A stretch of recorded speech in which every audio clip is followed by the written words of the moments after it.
Hello everybody, welcome to Monday Live, a Covenant live stream coming at you live from Tulsa, Oklahoma. Got my buddy Zach over here. We have founded a business together. I really followed in his footsteps on that. It's called Covenant, and we have a YouTube channel that we've had for 20,000 years. It currently has 37,000 subscribers, 57,000 subscribers, and it has had 57,000 subscribers for approximately as long as we've been a YouTube channel. At least 5 years. At least 5 years, yeah. So I don't know if that's true. The numbers just simply will not change because nobody subscribes to YouTube anymore. It's a complete waste of time. The algorithm handles all that for you. Well, we've also had a distinct lack of telling them to ring that bell, smash that like button. You know, if you don't need to subscribe to get the... Because the algorithm will serve it I don't regardless. subscribe to anything. I look at my smart TV and it has all the stuff that it knows I'm going to watch, and it is confused sometimes. But on the phone on YouTube, at least for me, subscriptions is less about content filtering and more there's a tab I can go to find only content by people that I know, which is helpful. But if you want that, we don't have to tell you to do that. You're a YouTube user, you would subscribe to it because you want to see it. Yeah, that's right. It doesn't matter what it does for us because we don't make any money on the channel. Now, here's what's going on today. We've got Zach is going to be on his bulk box in a big way. I don't really know what has happened.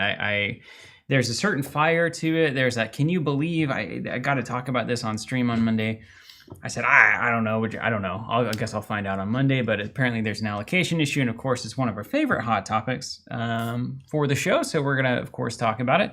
And then we have the newest release from Ashes Reborn, newest PvE release, The Siege of Lordswall. And came out last Friday. I have built a Tristan deck, fishes, snakes, and birds or something. That was suggested to me by power user Chaos Theory, I believe, in the Ashes chat a long time ago. And so I built that up. Now, this is a hot sauce competitive deck for a competitive bus level tournament. You know what I mean? And the bus left. It is. There is no more bus. That's right. It is the meta defining. This is meant to compete in that arena. So I don't know how it'll do against PvE, but I'm the kind of guy that wants to have one deck that can just do everything, and so I'm gonna try to make that happen. I saw Chaos Theory in the chat earlier too, so hope you're sticking around. He's in the house. And then Zach's gonna be playing Odette out of that box, and of course we'll get to the news as well for all of the games that you would find on our homepage. In addition to, of course, the Star Wars Unlimited news that we're getting into. But before all of that, I am just so happy you are all here. I don't know what Zach's thoughts are on that in particular, but... On people being here? Yeah, but it is a great thing to be able to gather once a week together in the most in-person digital way that we can and put on a little dog and pony show for everybody and get the chat going. And we'd love to hear comments throughout the show, and we will attempt to do a better job of addressing the comments as they come up, but we'll inevitably fail like we do every week. We just get too engaged. That's right. So you mentioned a little bit of our story earlier, and if you're watching this and this is the first time you've watched a piece of our content, I would love to know. Whether it's a comment on the live stream or later, leave a comment on the video itself. You kind of get in the flow of this and you just assume... I guess there would be maybe a lot of people watching that are unlimited players that are new. Maybe have no idea who we are. Yeah. Well, welcome. They don't know our long storied history of Star Wars card games. Zach, give me the rundown. Please give me the Cliff's Notes. Everything. Okay. What is going on? What's up, Divine Oblivion one? So, not that long ago, I think it was late-ish last month, May 20-something. I just imagined the Star Wars scroll not that long ago in a galaxy relatively close by. Asmodee, who owns Fantasy Flight Games, who is the publisher of Star Wars Unlimited. If you go to Fantasy Flight's website and click shop, you go over to store.asmodee.com. Okay. They used to have a paywall or something to get in there, didn't they? Or a login before you could see not anymore. I just bounced every time. So on that website, and you know, it's funny. We don't sell or otherwise, like the business entity of Covenant does not engage in Star Wars Unlimited commercially. In any aspect. So you gain no money off part of the part of what makes this such a fascinating or a good discussion is that it's almost playing third party to it. Mm-hmm. And I say almost because I played very little Star Wars Unlimited. I have bought some, and we played it on stream. And I just happened to catch when this happened. It was like on a weekend, or I don't remember when it happened, but they essentially put pre-orders up for set 2 of the game. Now, set 1 is sold out, and the classic dog and pony show of demand is way greater than we ever could have anticipated, et cetera, et cetera. Who would have thought a Star Wars card game would sell out? We did that recursive mention of Dog and Pony Show just now. We're really good hosts. Did you say that earlier? Yeah, it's like Lebowski, right? So they repeat it throughout the film. Yeah, it just happens. Anyways, so first set sells out. Box prices go crazy. Right, the TCG special. Yeah, the classic. And so pre-orders go up. And, they just previewed Kylo and Rey. And I was like, okay, I guess I'll buy some boxes. Maybe we'll open them on stream. But it was like right when they went up, apparently. I didn't even know. And then I remember a couple days later, they were like sold out. So did you pre-order them? Oh, yeah, I did. For Where'd sure. you pre-order from? Yeah. From Asmodee. Oh, just straight from the horse's mouth. Yeah, it's like this. How can a retailer compete with a box? From the horse's mouth? It's like, well, if I want to not get allocated myself as a player, like this is the way. So this impacts you personally. I didn't realize this. Well, so at the time I shared the link with you guys this weekend, it had yet to impact me personally, but there's an update to the story. So like I was really early on in the process, and their pre-orders, you don't pay for it first. So I was like, well, let me just pre-order it, and then I'll talk to the people that I know that play. And it's like we previously, when the first set came out, we were talking about having like a draft day, and it was bad timing in my like it was literally right before the Fab Pro Tour that I went to in March, and then it was bad timing. So I was like, well, I'll go ahead and put it in order, and I can cancel it because it's a $0 pre-order right now. So they just do free pre-orders. Pre-orders to a point, and then they charge you for it. Oh, it's like a sub, effectively. Yeah, except for it doesn't repeat. But so I put this thing in, and then I'm chatting with Ian and Tim and Matt Coles and such, and I had been considering like adjusting down or canceling my thing because I'm like, and I'm about to have a baby, or my wife is at least. So I'm like really barely even. I have a deck build and I haven't used it once. Yeah. So like I'm just right on the like cusp of I don't know if I should really be doing this. And about that time, I found out that they had sold out on their website. You couldn't get it anymore. Now, on the listing, which I was looking to see if I could find, it's not on their website right now. Another thing that it said, and it was sort of unclear. Get this. It made it sound like per display. So like a case. If you pre-order, there's an alt art exclusive promo that you get. This per display or per case? Because the display is a booster box in Asmodee World. The way it was worded, people were unsure. So it's the game. It had been allocated. People were running out. This is set 2. So like a lot of demand makes sense. That's not surprising to me. So I had gotten in, and Tim had actually placed a pre-order as well, but then Ian and Matt hadn't. And so like they were like, well, I hope I get it at my local store when it comes out.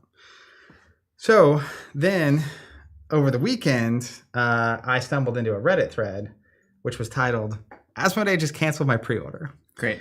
And the Reddit thread is asking, hey, did anyone else get this email? I was in for 3 boxes and they've canceled. And later we get the actual text of the email, which reads as follows.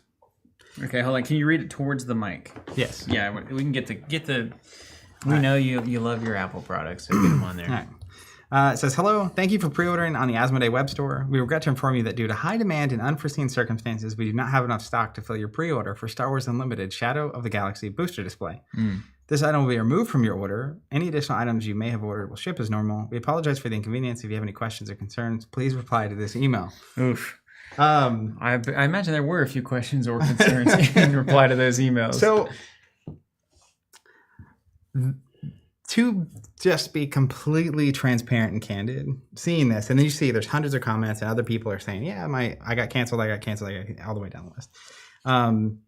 The idea that you could order directly from the person making the thing, and effectively they're like allocating themselves based on demand. And it's also not like, and what would later happen is it seemed like they were going from back to front, so the latest pre-orders are getting canceled, and I was like really early. I didn't know at the time. Yeah. But then people are figuring out like what's the earliest pre-order anybody did, and then it's like, oh, it was early, like an hour before I did it when I did it. So they're going, and at some point they switched the email to, we're allocating, no matter how many you ordered, you're going to get allocated down to 1 box. Interesting. Which is what happened to me. But at the time that I shared the link with you guys, that had yet to happen. You hadn't been touched. Yeah, I had yet to be affected. You're in for what, like 8 cases, 9 cases, 20? So when I saw the promo line, it's like, well, I'm just going to put it in for a case. Yeah. And then let's see what happens. And then, you get some tendies on the other side of that one. And so that's why I was asking about the draft day, because a lot of times, like with Fab, I would be the one to bring out the product. And some people want to pay money and keep the products they draft. Some people don't. You just take whatever they have left over and you do your thing. And then you can, again, I knew I could adjust down. So it's like, oh, there's no risk in doing this right now. I just need to make a quick decision, do it, and then consider my life. But the basic idea that you can get we're going to dig into this a little bit. Allocated by Asmodee, ordering directly from Asmodee, is wild to me. Okay, tell me why. Well, either there's a few situations. Why is the air? So there's a few situations where, like, if you try to parse what happened, and they say it's unforeseen circumstances and stuff, there's also speculation that when it went up for pre-order, they didn't mean for it to go up for pre-order. Like it was an accident. It accidentally got published. That can't happen. But no, I dismissed that out of hand. It's not some random dude just shows up on a Friday and says, let's put our biggest game up for pre-order randomly. So it makes me believe they don't have the systems on the back end to restrict or limit pre-orders. So maybe they can't choose a quantity, and once you get to that quantity, you're out. You have to manually turn it off. Maybe the number was 1 million, and it was a placeholder in terms of how many you were going to pre-sale. But either someone made a mistake, and they're not saying that directly. Yeah, you don't. Or they're incompetent. Right. There's really not. Or like if somebody can make this kind of mistake, that is also incompetence. There's no way around that. I mean, we have these discussions all the time, right?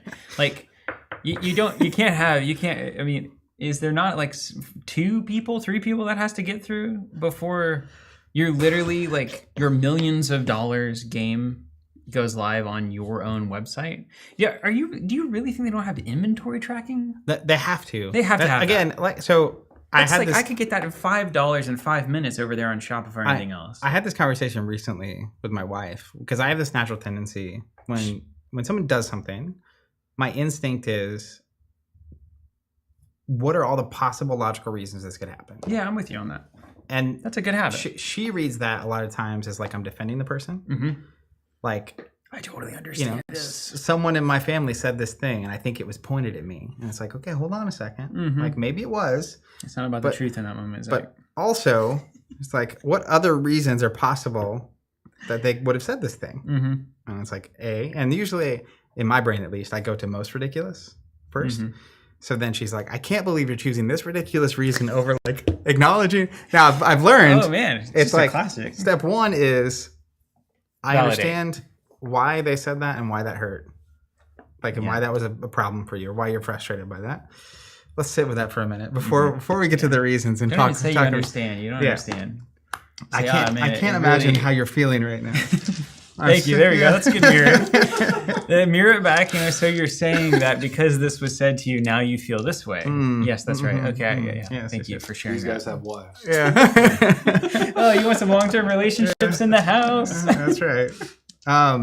So give it up for therapy. Without even going into anything, the fact that this can happen is insane to me. Now, go ahead. What are you gonna say? So, okay, well, let's dive into the world of the ridiculous here. So I guess if I were thinking about just being in the Asmodee shoes, and you've got a global release and you're trying to get it to, you would imagine they have a certain print run number that they know, right? They got to print the boxes. This is still how it works, right? They print the boxes. I assume they print the cards, boxes, they collate them, they put them in the packs, they put them in the boxes. The boxes are in a manufacturing hub. This is coming out in July. Yeah. Even if you were printing in the United States, this is already, like, by the time the pre-order goes up, they've hit print. Right. Like, there's no... Yeah. But you know the number of boxes that you have of the product, particularly on the first and presumably second, third waves if there's additional waves. And you know how many of those boxes are going to each of your distribution hubs across the world. Well, you're the main distributor for the game. Right. So they're your hubs. In the world. Right. So your hubs. Yeah, you know that you're going to Asmodee North with these and Asmodee South with these. And I think Star Wars Unlimited in the United States is only distributed by Asmodee and ACD. Okay. And it seemed like even last time ACD was like fractional. No. Wasn't it? It wasn't ACD. It was the other one, was it not? I thought it was ACD. Was it ACD? Maybe it was Southern. Who knows who it was. But the primary distributor of this game is yourself. But we have to agree, right, that there's a big number that is divided into smaller numbers that go through the LGS ecosystem through distribution. 3-tier. Generally speaking, that has to be the case, yeah. Now, some of those boxes may go to the same warehouse that's going to serve LGS, but they serve direct orders through the Asmodee website as well. Again, the baffling thing here is that the Asmodee setup is 2-tier. Yes. Like it is Asmodee making it, selling it to Asmodee distribution, selling it to retailers. But it's 3-tier by a different... I mean, it should be more controlled, yes. All I'm saying is that in a traditional situation, a publisher a lot of times doesn't have... They lose control once they go to distribution. Of what's happening. But they still know how many they're sending. That's right. But in terms of... The number doesn't change. Nothing changes. That's correct. But just to be clear, that is the most baffling part of it to me. Right. But go ahead. But okay, so let's just track this down linearly. We have the big number of boxes that we print. We know the allocations that we're giving to each of our distribution hubs, whether we own them or not. So of the 100% pie, we send 80%, let's say, or 70%, I don't know what their numbers are, to the go through to the LGS and online retail ecosystem. Those are spoken for. Boom, 80%. Now I've got 20% that I want to sell directly through my website. And let's say of those, 15% is directly through the US portal of the Asmodee North America Asmodee website. So I put 15% of my supply in as a number, a static number, on a quantity field on the back end of my e-commerce software. And then I press go live whenever it's time to launch that product. And then once that number goes from whatever it is to 0, nobody can buy anything else. And then that amount of boxes comes to that warehouse, and then they're shipped to the people who ordered them off the website.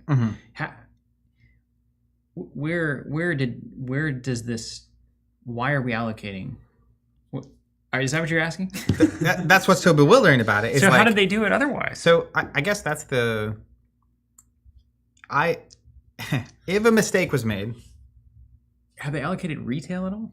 So they have now since told retail, you should expect to receive similar allocations to what you received for set 1. So if you ordered 50 boxes set 1 and got 50 boxes, that's what you should expect. So it's not even that they cut direct orders to send more into the retail pipeline, because retail pipeline is not overserved. They're not getting more than they would have anticipated. At their Gamma presentation, and who's going to check them on this, they said that 90% of supply would go to local game stores. Okay, so that's so 10% was direct. But you still don't. That factor has not changed. That's the strange part of this. Right. And as a player, and again, I really funnily enough, as a player, I really don't care. Like, if it had been me 5 years ago, this would be like devastating, because what happened is I had a pre-order from Asmodee, and in my mind, it's like, I mean, anyone's gonna have it. Yeah, it's like, well, that can't go wrong, And then 2 weeks goes by, and in the meantime, I'm not even considering sourcing boxes from anywhere else. Like, it's not a worry of mine. It's like, I have this thing. You haven't locked in a pre-order somewhere else. Yeah. And there are people actively pre-selling it. Even like there are some retailers that I typically buy from, especially stuff that we're not selling. And I'm just like not doing it. It's like, well, this is just a certain thing, etc. And I'm sure a lot of players are in this exact same spot. And then all of a sudden, now I'm getting an email. Yeah. I don't have this thing. But also, if you're getting this email, they're saying due to crazy demand, and you already have a scenario where 90% of products going to retail, who knows this product is going to be. So we have a classic bear trap here, which is, again, it's just one of the factors of 3-tier distribution, right? Once you send a product to retail, you're out of control of it. And particularly, there's oftentimes cited MAP policies. There's not max policies. Yeah. And we see this all the time, right? The Fab Monarch box is pre-selling for $500 a box. So as you can imagine, this news starts going around, and suddenly you can pre-order this product anywhere. And if it's like the old Fab days, a lot of retailers cancel existing pre-orders. Oh, 100%. Yeah, here comes the pain train. So you have a self-induced... I know. But the only way that can happen is, to your point, if you do not have the ability to limit sales on your online website. Like if somebody can either come in and order thousands of boxes for free, or if they can order well past the inventory that you actually have. Yeah, or if thousands of players who want to make sure they're getting product that was very hard to get last time, or there's a ton of players that decided to get into the game after it was impossible to get. So now it's like, I don't have set 1, so I'm going to buy like 6 boxes of set 2, so I have plenty of stuff to play with. But that's all known. I understand. If that gets to the number, then you stop taking sales. I would hope that's the case. But they're to the point where they're canceling a large number of orders, and then everyone else is going down to 1 box. So it's not just like you're kind of off. You know, it wasn't like, we had the last 500 boxes that got ordered were past our how many we're going to have, so we need to like cancel those. Yeah. I think we're talking tens of thousands of boxes suddenly go from pre-ordered to not pre-ordered. They're running their direct to player the same way they run their distribution. Well, that's everything's made up, the numbers don't matter, and then at the end we see how much we have and we tell you if you made it or not. Well, and I think that's we get this question a lot in terms of why, even from some people I know inside the industry who were saying like, you know, they're saying they're printing more than they've ever printed for any game ever, and allocation, like, again, this is a hill they're going to die on. At Gamma, it was like, supply will not be a problem. We are printing enough, which is the most insane thing to say, because you cannot guarantee that. You have a finite amount of supply. Demand can be infinite. It could literally be insanity. Not infinite. Yeah. It could be more than you could print. As a fellow mathematician, unless you have instantaneous volumetric printing. Yes. Demand there's no way you can make that assertion and have it be true. It's a very nice string of words there. Thank you. You can say, this is a sensitive spot for me. So you can say that we will keep, like Lorcana did, we will keep reprinting this until prices are below MSRP on the market. Like, yeah, that is what Lorcana said and then delivered on. And they did it, yeah. We're just going to keep printing it. So if you didn't get set 1, we'll eventually get it to you. If you didn't get set 2. So to the next conversation, if you're curious why we passed on Unlimited, like, this is it. Oh, hey, that's actually a very good point. Yeah, it's like they are unwilling. I mean, they can't even guarantee themselves product.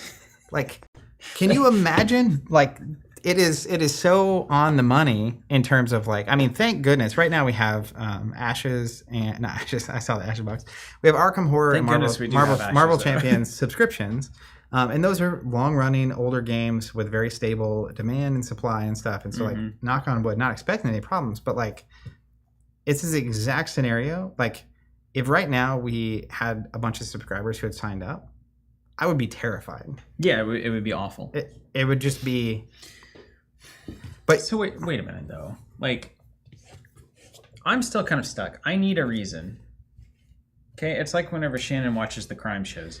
We need a body. I need a working hypothesis. Is anybody from Asmodee out there watching? So that's now. Is anybody live? You got it tuned in. You're in the office. You're like, I wonder what these guys are going to say about this whole situation, because we're monitoring PR. We're monitoring the kind of the tenor of the community. If you're out there, why don't you get in the live chat?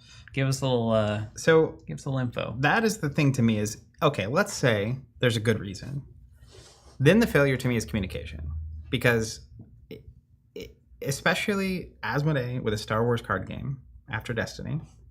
May she rest in peace. After the launching statements of we're taking this super seriously, the entire company is devoted to this. It's been night and day. The way they've done this versus Destiny has been exceptionally improved. It's currently not night and day at all. Well, until this. This is the... Well, they ran out of the first one too pretty quick. I mean, it's not that different. but like the communication was way different. The anticipation, the support, the plan...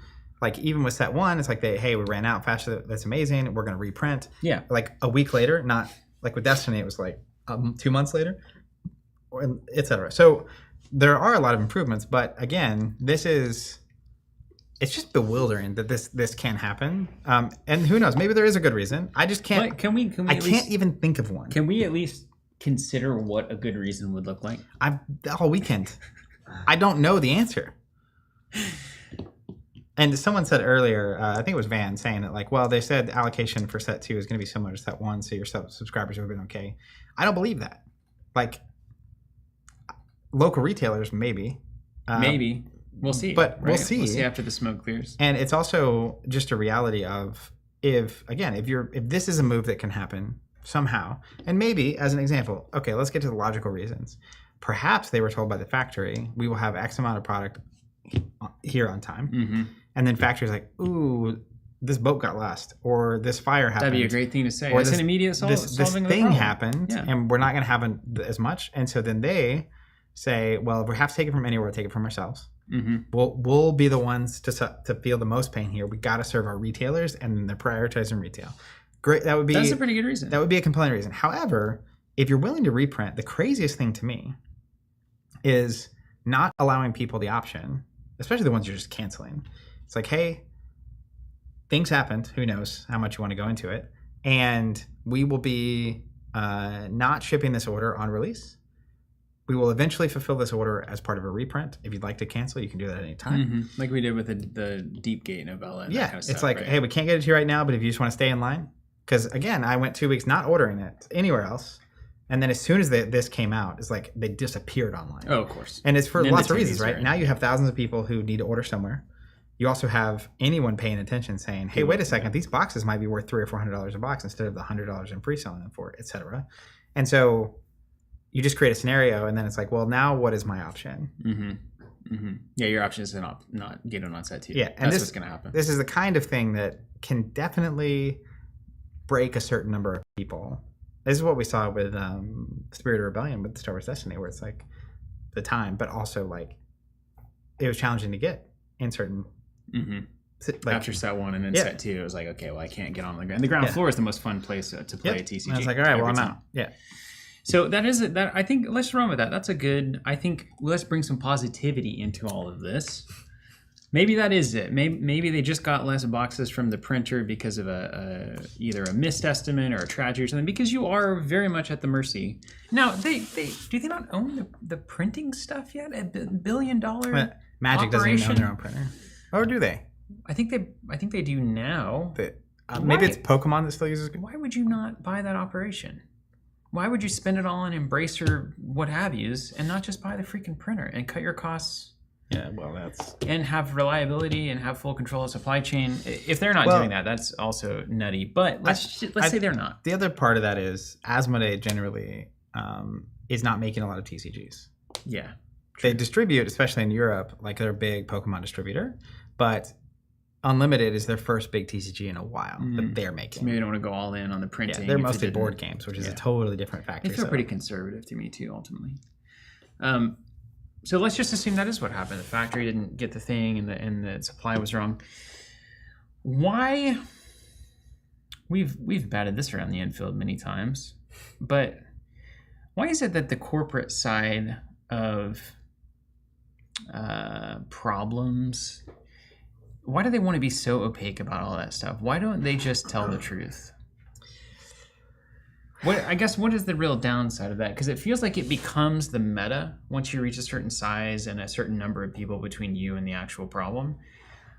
Why is the default like, ergo, we just won't say anything? I don't know. If the reason is bad, like if the reason is bad, that's a good reason not to share it.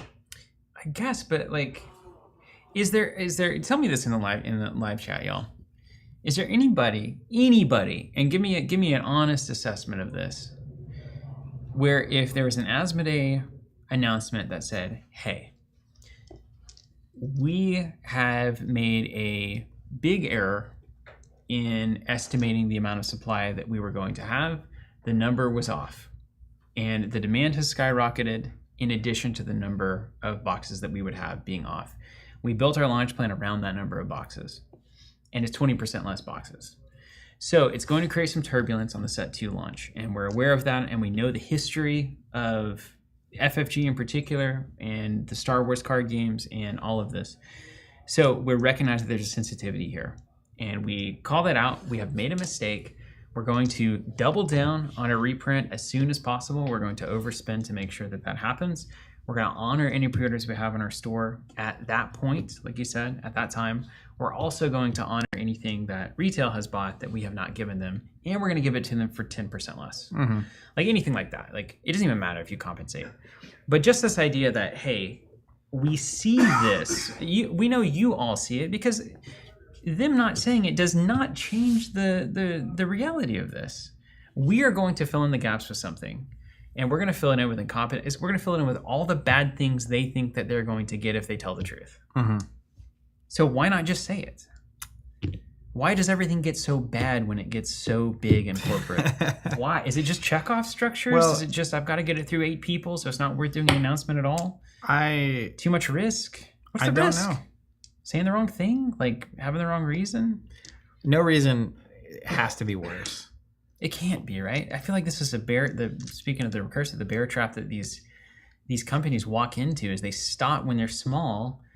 You just are so close to people and you just like talk regularly like a normal person about the things that have happened because everybody knows that life is a wiggly thing and it's not perfectly straight and rigid and you can't predict everything.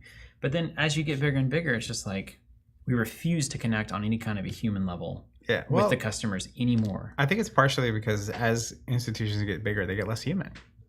It is this big organism, and it's also less when you don't have someone who is at the head of the company, even a large company, who can be the voice for that organization or institution. It's like, who knows how many people, like, whose job is it even to spin up this communication? Man, just go to your head of marketing and be like, hey, I want to... Does that exist? I hope so. Well, I don't know. It's a distributor. Who knows? I must be. Surely, right? But that's where it's like, there's... Typically, there are logical reasons things are happening the way they're happening. Like, you can follow it. It doesn't make them, like, the right choice. But there's a reason this is the moment. And that's where, even to me, once you're in this state, Star Wars Unlimited is in a very sensitive spot. And so if I'm looking at it and saying, oh, we're going to have to cancel, who knows, 5,000 orders. This is a PR situation. And I'm going to get my PR geniuses on this. It's like, we're going to communicate this in a way. Now, that's something they may not have. That's right. PR at all. That's what I'm saying. It's like, who knows, even marketing, like, how does that work? I know when they were merging with FFG way back in the day, it was like, we're going to let the studios just be studios and all the business activities we're going to center here. And they kind of morphed into a distributor. And like, you know, distributors traditionally aren't marketing to people. They're marketing to retailers. Right. And retailers might be getting the note. Again, in the email, they even link like, you know, find a local retailer to order from. You can find retailers on this link.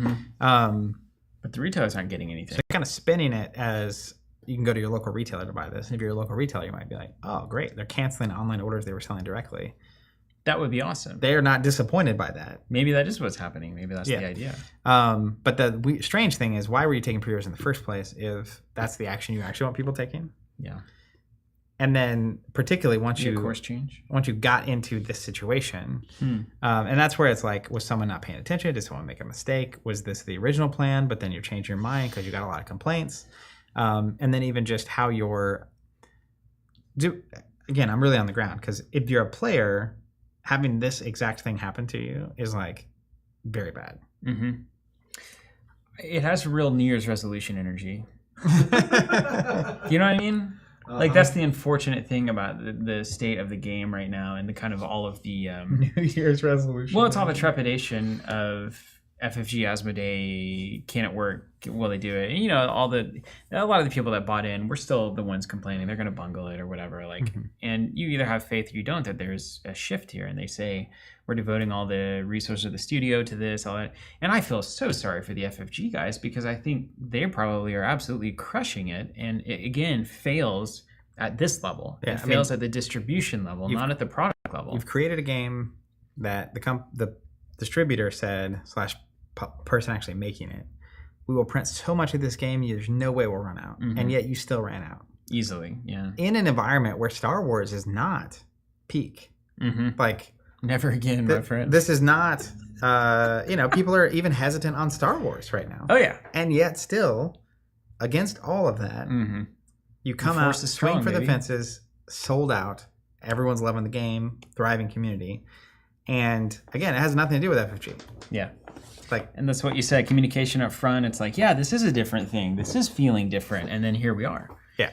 And so it's like, that's the New Year's resolution thing. It's like, you can stay really committed to a new course of action for a moment, but can you actually change the next 5 years of your approach here? Well, and where it matters most. It kind of comes back to, is the DNA of Asmodee so Asmodee that, like, how often can people or organizations truly change? Is really where the New Year's resolution, right? Where it's like, you got to be. Is it just board game distribution thinking? And that's who knows? Like, it may be the interest in this game is so high and there's so many people that this happens. It's just a blip that we talk about in 10 years as like, remember that time that they allocated themselves? That's kind of funny.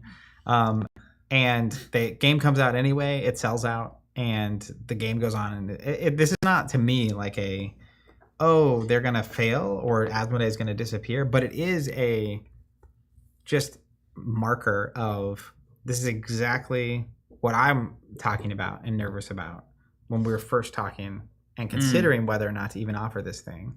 And this is the kind of thing that particularly it just drives me nuts. And imagine if you're not just buying the product, but you're a retail partner. Like, that's why I talk about getting on the bulk box the size of Texas. It's like, it just is, particularly when they've gone through the steps of condensing down the tiers. Like this should be, I definitely got it back in the day when FFG game goes to distribution, right? We're ordering from various distributors and then they allocate us. Yeah. And it's like, well, it's a thing I talk about even now with games like Sorcery or Alpha Clash, where it's like, you don't have power over distribution when you're of that size. And so, yeah, it goes to distribution and then you get allocated. And one of the troubles for us, right, is a lot of times distributors are allocating based on overall volume of the account. And that makes sense. It's like your biggest client, you're going to serve the best. However, as an institution who has also spent its existence not selling games like Magic, there's no way for our volume. We're over here selling $15 LCG packs. Right. Our volume is never going to compare. So then it comes down to like Keyforge or Arkham, and it's like time for allocation. Even though we've been like Arkham, we've been routinely, consistently ordering way more Arkham than anyone else, I presume. I do presume that we're getting allocated suddenly because distribution is doing their thing. This is so take it to the comments real quick, but this is indicative of something that we've talked about for a decade now, of just how the industry functions, and I want to get into that. Colin Morrison, can you pull up Colin Morrison's? Can you accurately predict a game's popularity? This is at the heart of a lot of it. There's really two things to this. The first one is you cannot. You never know what's going to hit. You never know. Sometimes things take off. The next TikTok dance you couldn't have predicted, and then suddenly your mom's doing it. The thing is, though, you never know. You just never know what's going to get hot. What you can do, though, is logistics, numbers, spreadsheets, commitments. You can absolutely nail all of that. The reason they don't no longer is an excuse. I can absolutely know, and we've worked enough with independent publishers at this point to know how this functions. I can absolutely know what the size of my print run is. I can absolutely know how much each distributor wants. I can absolutely make them pay for that. I can absolutely deliver that number of boxes to that distributor. I can absolutely do the same for myself on direct sales. And I can absolutely have an inventory number on my website. That's not hard. Millions of industries do this every single day. And again, if you're your own distributor, it's even easier. It should be easier, right? Yeah. It should be the easiest thing in the world. But if you decide that in this industry, everybody can put funny numbers in whatever field they want for 5 months and not commit and not pay for anything until the last second, if you give full reins of product control to people who you have no relationship with on the distribution side, they can do whatever they want with it. If you're literally trying to figure out where to send product 2 weeks before release date because nobody's had to commit all along the chain, then yeah, you're going to run into these issues. So I think stop doing that. The thing with that, though, is if you're a smaller publisher, you can't force, like, it's hard enough to get into distribution. Sure. Forcing them to commit to orders early, not going to happen. The thing about this that's egregious, though, is that you are your distributor. Mm-hmm. Like, there is no, and you have a big enough game, even if you weren't, you can force the issue. Yeah. So that's the puzzling part to me. Like, if you're a small little publisher and 2 distributors have decided to bring on your product, they're not going to commit to orders until 2 to 4 weeks before they have the power. And they're not going to receive product early, and they're not going to, and all these problems that ensue. Because they can. And that's the key point, is because they have the power in that relationship, they can dictate the terms to you, and your choices are do nothing or get my game at distribution and maybe to LGSs. That's right. Those are your two options. And there may be others. Now, I mean, obviously we partner with some games, but if you are your distributor, that is no longer a problem. That's just so baffling. Like how? Like I understand if they sold out or they didn't pre-order them and you can't buy them from direct and your only option is to like go hope you can find them locally or whatever, and you couldn't have predicted demand, so retailers are going to hold all their product and like raise the price a lot. Like there's a lot of things that are potentially uncontrollable there. This is not one of them. Yeah. So when I saw this, it's just like how that's the big question. The usual way that there's the excuse for this to happen is no longer valid, because they own the transition between manufacturing and distribution. That's usually where everything goes wrong. And they also can decide, am I going to take real orders from retailers, or am I going to honor whatever number they put in? Am I going to allow them to reduce that or increase that number closer to release? Those kinds of things. If I had a game that sold out on set 1 and all the retailers were saying, I want this, I would say, okay, well, it's 8 weeks before release, 12 weeks before release, 50% down now. We'll guarantee you get this. I'm going to take everybody who did that, and I'm going to have that as my inventory column in Distribution Center A. And I'm going to say, okay, Distribution Center A has 10,000 extra boxes that will be available on release to retail after the pre-orders have been accounted for that put 50% down. Like, it's literally just numbers. Yeah. Now, there's a billion iPhones that launch worldwide, and like, well, Apple's notably good at that. Well, but like Aspetti's a big company. Yeah. So I think the most plausible thing to me is either that number changed for some reason they couldn't control. Yes, that is the best option. Or the demand was crazy and their website bugged out and for some reason let people order crazy. And so they were like, oh, let's say you set aside 5,000 boxes for direct sales. So they're like, hey, we're going to give 5,000 people one box each to give them something. And everyone else we have to just cancel. Let's just say, because that happens. Like we've had situations where it's like, oh, someone got free shipping. They shouldn't have gotten free shipping. Bug. Like it just caught. So in that scenario, and I don't know how many people that is, like, and we just told them that's what happened. But that is the difference. Like, why are you? What's the hiding factor here? Did you have to make an account? I have no idea. To place that order? I think I have an account. I was probably logged in. That's the most Machiavellian, despicable reason for this. You let everybody who possibly wants unlimited create an account and get in your system, and then you say, you can't get it. But now you have them in the system. So now you can email them, or now you can engage with them. It's easier for them to place an order in the future. Yeah, but the crazy thing to me, too, is like... I can't imagine that's the reasoning, though. Yeah. Yeah, that would be really malicious. I can't either. It's not. Yeah. Why blame maliciousness when incompetence is as good? Whatever that quote is. The quote is like, don't blame... Or don't assign malice for something that could easily be assigned to incompetence or something like that. Maybe it's not incompetence. Like, maybe they don't think it matters. They just don't really, they just don't actually see it on the ground as something that is going to impact long-term sales of the game. Is that incompetence though? Like, so if... Well, they may be right, I guess. That was my thing. It's like, this could be a blip to them. And it's like, demand is so crazy for this, we're going to sell it no matter what happens. And this mistake was made or a bug happened and we sold way too much this direction. So we're going to need to, here's our plan. Someone signed off on it, cancel it, send notice. Don't need to go into the dirty laundry of why this happened. Maybe it was 50 people. And then maybe you're one of the 50. It's definitely more than 50 people. There was like 100 plus people in that one Reddit thread saying, I got the same email. Oh, wow. And one Reddit comment is equal to 10 real people. I would assume. Yeah. Something. So that's like 1,000 That's people. why it feels like a lot. Like a crazy amount. And again, it could just be a blip, but it just is like when you recognize that it's possible to effectively allocate yourself. The call is coming from inside the house. Yeah, it just goes to show, right? Like, this is the institution. And so... Yeah, it really reinforces a lot of stereotypes, doesn't it? Yeah, and again, to a lot of people, it may not matter. To a lot of people, they probably weren't going to buy this till it was on the retailer shelf. To a lot of retailers, this is not going to matter, right? But it's just a baffling series of events that... And if it is the kind of thing that they don't understand, there are going to be a number of players very upset about this. And that could be bad, generally speaking. again, that's why I said, is that not incompetence? Because it's like, if you lack the awareness to understand that, but all that said, it's like, I think that's very plausible too, where this is Asmodee distributor business side, typically in board games. And like, yeah, Heat is another one of their games that's been really popular recently. And it's like, if we sell it, we sell it. And like, we'll reprint it and off to the races. But do they take orders past what they have in stock? I don't know if that's happened before. Why?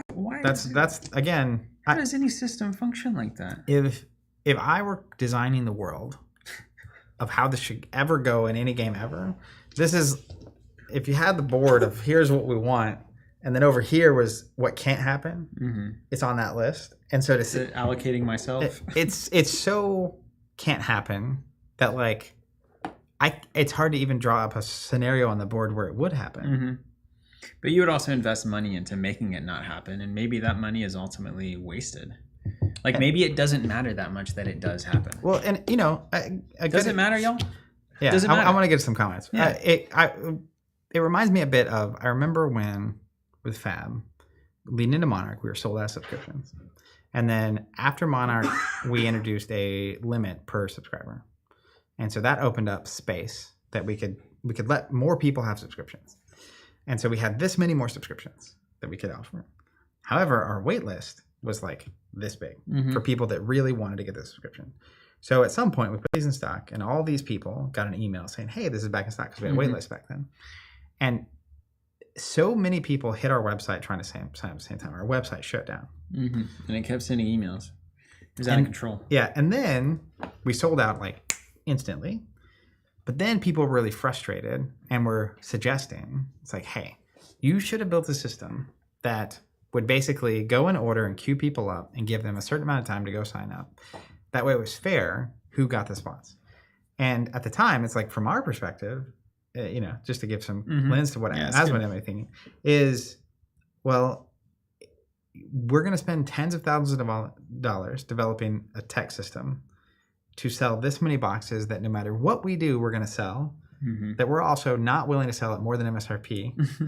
These are going to sell it instantaneously. So it just doesn't connect. Where it's like, yeah, this is not going to be a great experience for a lot of people. However, once we put these in stock, it is going to sell out basically immediately. And there's no world where we can justify spending tens of thousands of dollars to build a system for this one moment that has happened one time in our company history and probably will never happen again unless we're very fortunate.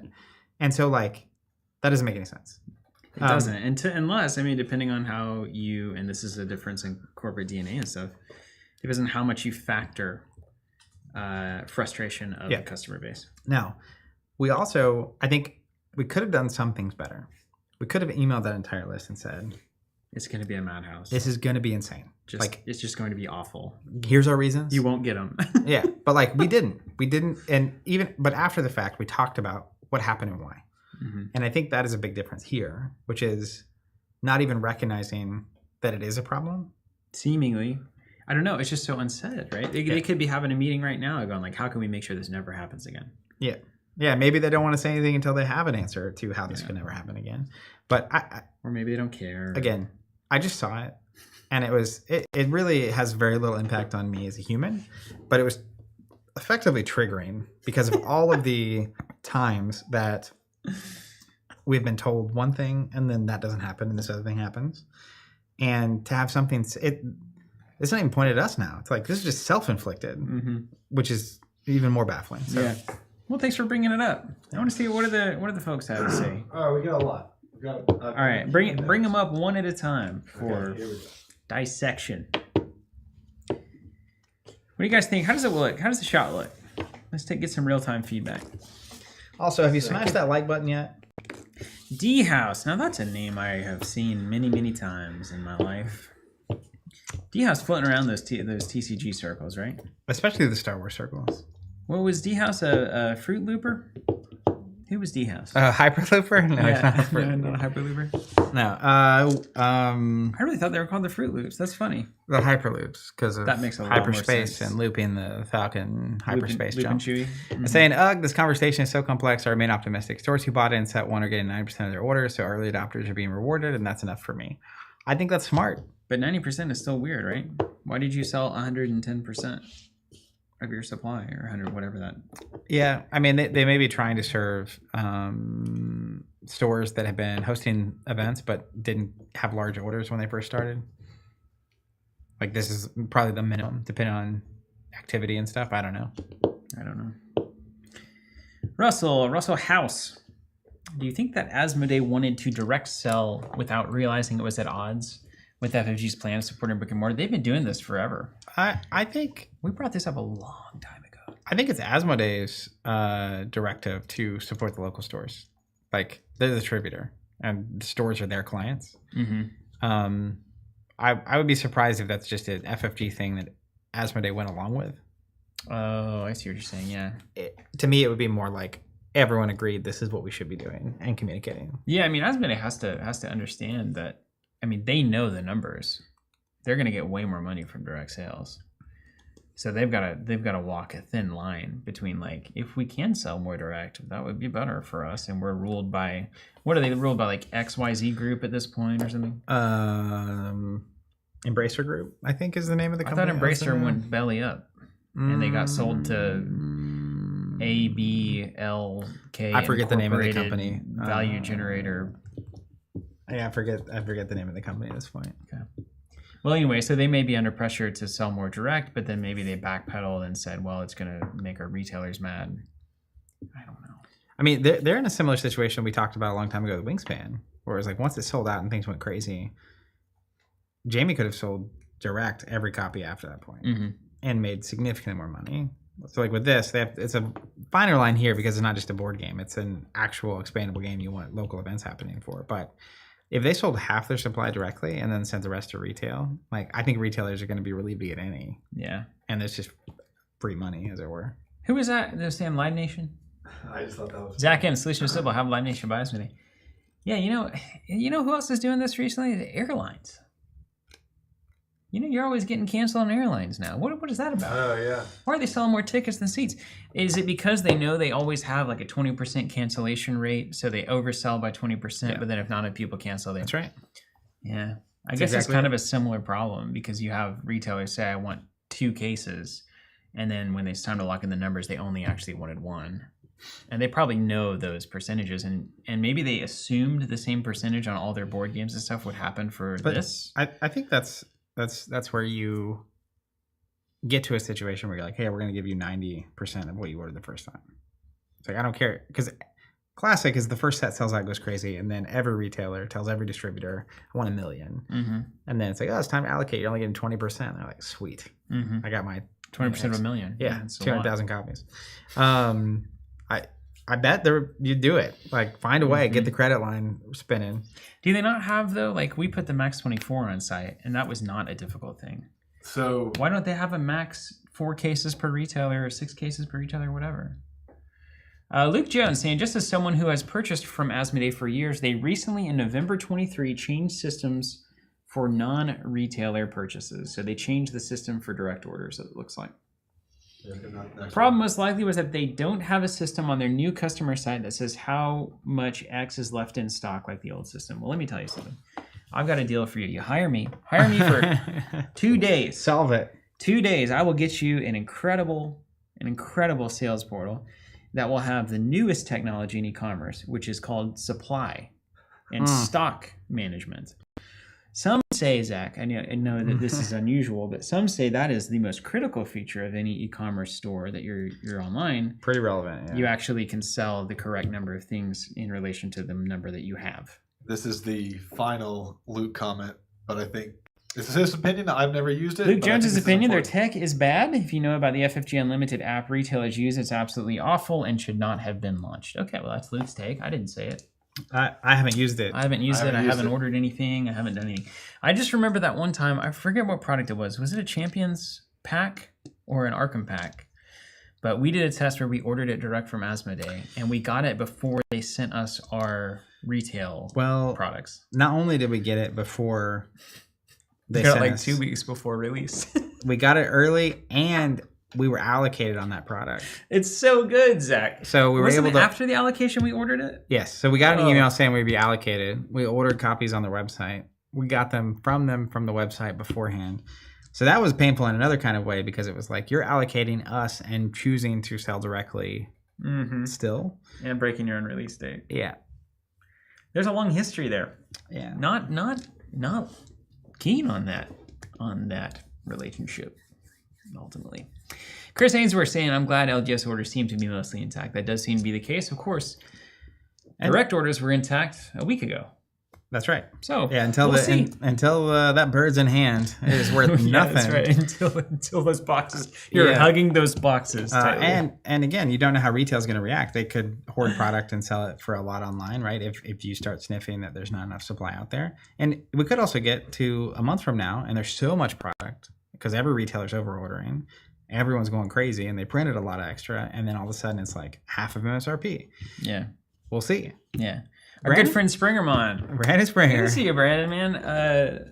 I can't wait till we can get back together here in town once we get the old shop up. Yep. We talked about that this morning. After the past couple of years of chasing One Piece, Lorcana, and now Star Wars Unlimited, it makes me stop and appreciate those TC subscriptions for games like Marvel Champions. You guys are still ahead of the times. Well, thank you, Brandon. You would be surprised at the acrobatics that have been pulled sometimes to make sure things go out and get delivered. I do also think the more impressive of that is actually like Sorcery, Alpha Clash, those kinds of things, even Earthborne to a degree, where these champions is so stable, you know. Now, early on it wasn't, and we did have to fight tooth and nail on that front. But some of these really high demand releases that have come out that we've been able to serve anybody who orders from us. We've not had to say canceled or allocated or whatever. Because we use that system where we have the number and then we don't sell more than that number. Yeah, it's an old philosophy, an old strategy. John, yeah, but to make it happen, you also have to know the number you're getting. That's right. You have to be able to count on that. Yep. And if you can't count on it, you don't sell the product. Donald Kelly, one of the higher volume stores around here are already 50 to 70% above MSRP on pre-order. Is that New York? Is that Travis? Travis, you listen, you overcharging for Travis. Millennium Games. Travis has launched a YouTube channel, given his kind of retailer perspective, which I love. I met up with Travis in Vegas at that Alpha Clash, technically at Level Up Expo. He's someone that I have a dramatically different view and opinion on than most things. He's also very confident, and he's from New York. That says a lot. But loves to engage with people with different perspectives and has a really unique take on all this. But on his thing, he was mentioning recently that they're a market price store. There is no map or MSRP or limit. It's literally, we're going to charge what's fair based on what the market is. So he will break map if they have a map policy? I don't think he will break map online. I think he will charge in-store $50 in-store for a box that's $50 online. Right. Or $200 for a box that's $200 online. That is a lot simpler, man. I mean, wait, charge what people are willing to pay for something? I am attracted to the simplicity of that system. We could also be making a lot more cash, so maybe we should do that. Guests were saying they've been doing that online too. Multiple online retailers are way over MSRP for pre-orders. It's absurd. Looking at you, cool stuff. Yeah. I mean, limited supply of products. Let me tell you this. Money. Here is... Do we even play these games anymore? Is this all just a truth. Freaking system's broken. Stock market. The system is broken. Yeah. Well, it depends on what you're selecting for. Yeah. I think Homestar Runner famously said, "The system is down." The system is down. It's not even down. It's functioning. It just depends on what you're selecting for, right? It just depends on where your priorities are. I mean, the system is fine if you want to, if you're selling your $400 Monarch boxes, you just made a ton of money. You love that. Yeah. As a retailer, you freaking love that. But yeah, there's a lot of inputs that create certain undesirable outputs in my mind. Luke, do you think that because you only work with partners, you'll have direct stock in? That's how you've been able to be a sustainable business. I mean, that's eventually we got to the point where that's just how we operate, ordering direct, and that is the lack of having to send an email saying, "We're so sorry, but we can't serve you the thing that you signed up for, even though our partner told us we would get this many, and then now we're not getting that many, and we're having to allocate." Did that dance enough? Yeah, I really don't ever want us to have to send that email again. So And sometimes that what you want and what's possible is not aligned, and that's where we spent years in that circle of that's just how it goes. Well, we had to do a little business strategy, long-term business strategy here. We recognized pretty early on what you just said. The system was broken, or at least for us, it was not working in a way that we could run a business that we were proud to run. So, and we didn't think that it was rewarding what seemed to be the things that publishers wanted, which was creating like marketing content and being excited about their stuff and showing it to your customers and saying, hey, check this out. That wasn't rewarded with any kind of benefit on the distribution side. So I think we recognized really early, we're going to have to scale up enough that we can get these things to function the way that we want them to function. And so luckily the YouTube channel got to a scale, enough of y'all were interested in what we were doing to get to a scale where we had, I feel like, enough influence and enough money to come into a conversation and say, this is how it will have to function for us to be interested. And, first 10, 15 years of, 13 years, 14 years of our existence, that they would have laughed us out of the room. So you're bound by the system until you can break out of it. But we knew really early on that we had to, because it was just a clown show. Yeah, well, it was just not how we wanted to exist. Yeah. You can't just be another retailer that's the same as everybody else. You can. You can, but it doesn't work. You got a business in a few years, and the next one pops up. You got a business, and the next one pops up. And everybody's just racing to the bottom on... Unless you're Travis. $50 boxes, man. Like, everything's great until the third set. And then it's like, oh, there's... Yeah, nobody's crazy anymore. And now we just fire sale. I think that's part of it, too, which is... we went into local retail at least ambitious and naive. And that's what we're best at. Yeah. It's like we're selling LCGs locally, which is not sustainable. At least historically it's not. But you even just start realizing, you see a lot of content more recently as content creation becomes, like Travis started doing content. There's other retailers too. But most local retail is so unsustainable. Like, actually, it's a fundamental problem. And so it's just sort of waiting for the bottom to fall out. And sometimes it's this kind of scenario where, you just can't get product or whatever, or turn inventory fast enough to keep things going. It's tough. It is so incredibly tough to be a local retailer. Here's the thing, though. The bottom, it really probably will not fall out. What will happen, or what will continue to happen, is the following. Most stores, there will be enough stores that are able to exist with the owner taking low salary and the one worker taking minimum wage. And they'll replace that minimum wage worker as they go off to college or whatever, or go on with their lives to a better career. And they'll keep doing that until like one or two bad releases sink them. But by the time they get sunk, one other hobbyist has decided that they want to commit their life to their hobby that they love. And they will have they have started the new store that's the same model that takes a modest salary and pays a minimum wage worker. And then they will go out of business in a few years, but the next one is right behind them, ready to restart in another part of town. And it will bounce around like that forever. We had 4 go out, I think, here in Tulsa in the past couple of years. Now, the pandemic obviously would change that math. But there's really like 2 long-running LGSs, maybe 3, if you count Alien. And then, it's always like, there's not operating capital. There's not like nest eggs, and like you can't improve the space. You can't invest disproportionately in things.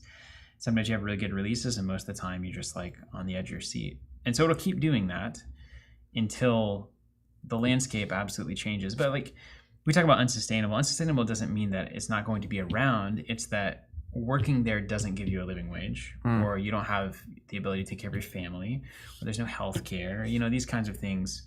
That is as unsustainable as just like closing shop is unsustainable. So for publishers too, publishing houses, for distribution, everyone is so low paid, low benefited. It's just like it's built on the back of everybody suffering, and so it will have to change at some point. I don't know if the bottom will fall out. Maybe everybody loves this enough to just keep perpetuating it into eternity, but something does feel like it will change eventually, and I don't know what that is. Yeah, we'll see.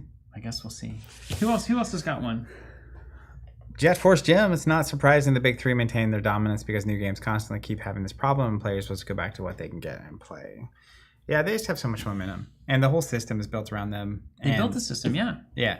Distribution didn't need to exist really until Magic was throwing 1,000 million boxes across the country. Yeah, and that's where we a lot of times talk about smaller publishers having no actual power over distribution when they make, I don't know, but if you're moving hundreds of thousands of Magic boxes every release, so every 3 days, you just the scale of these small publishers is so small, so they can genuinely take it or leave it, and there's so many games coming out all the time.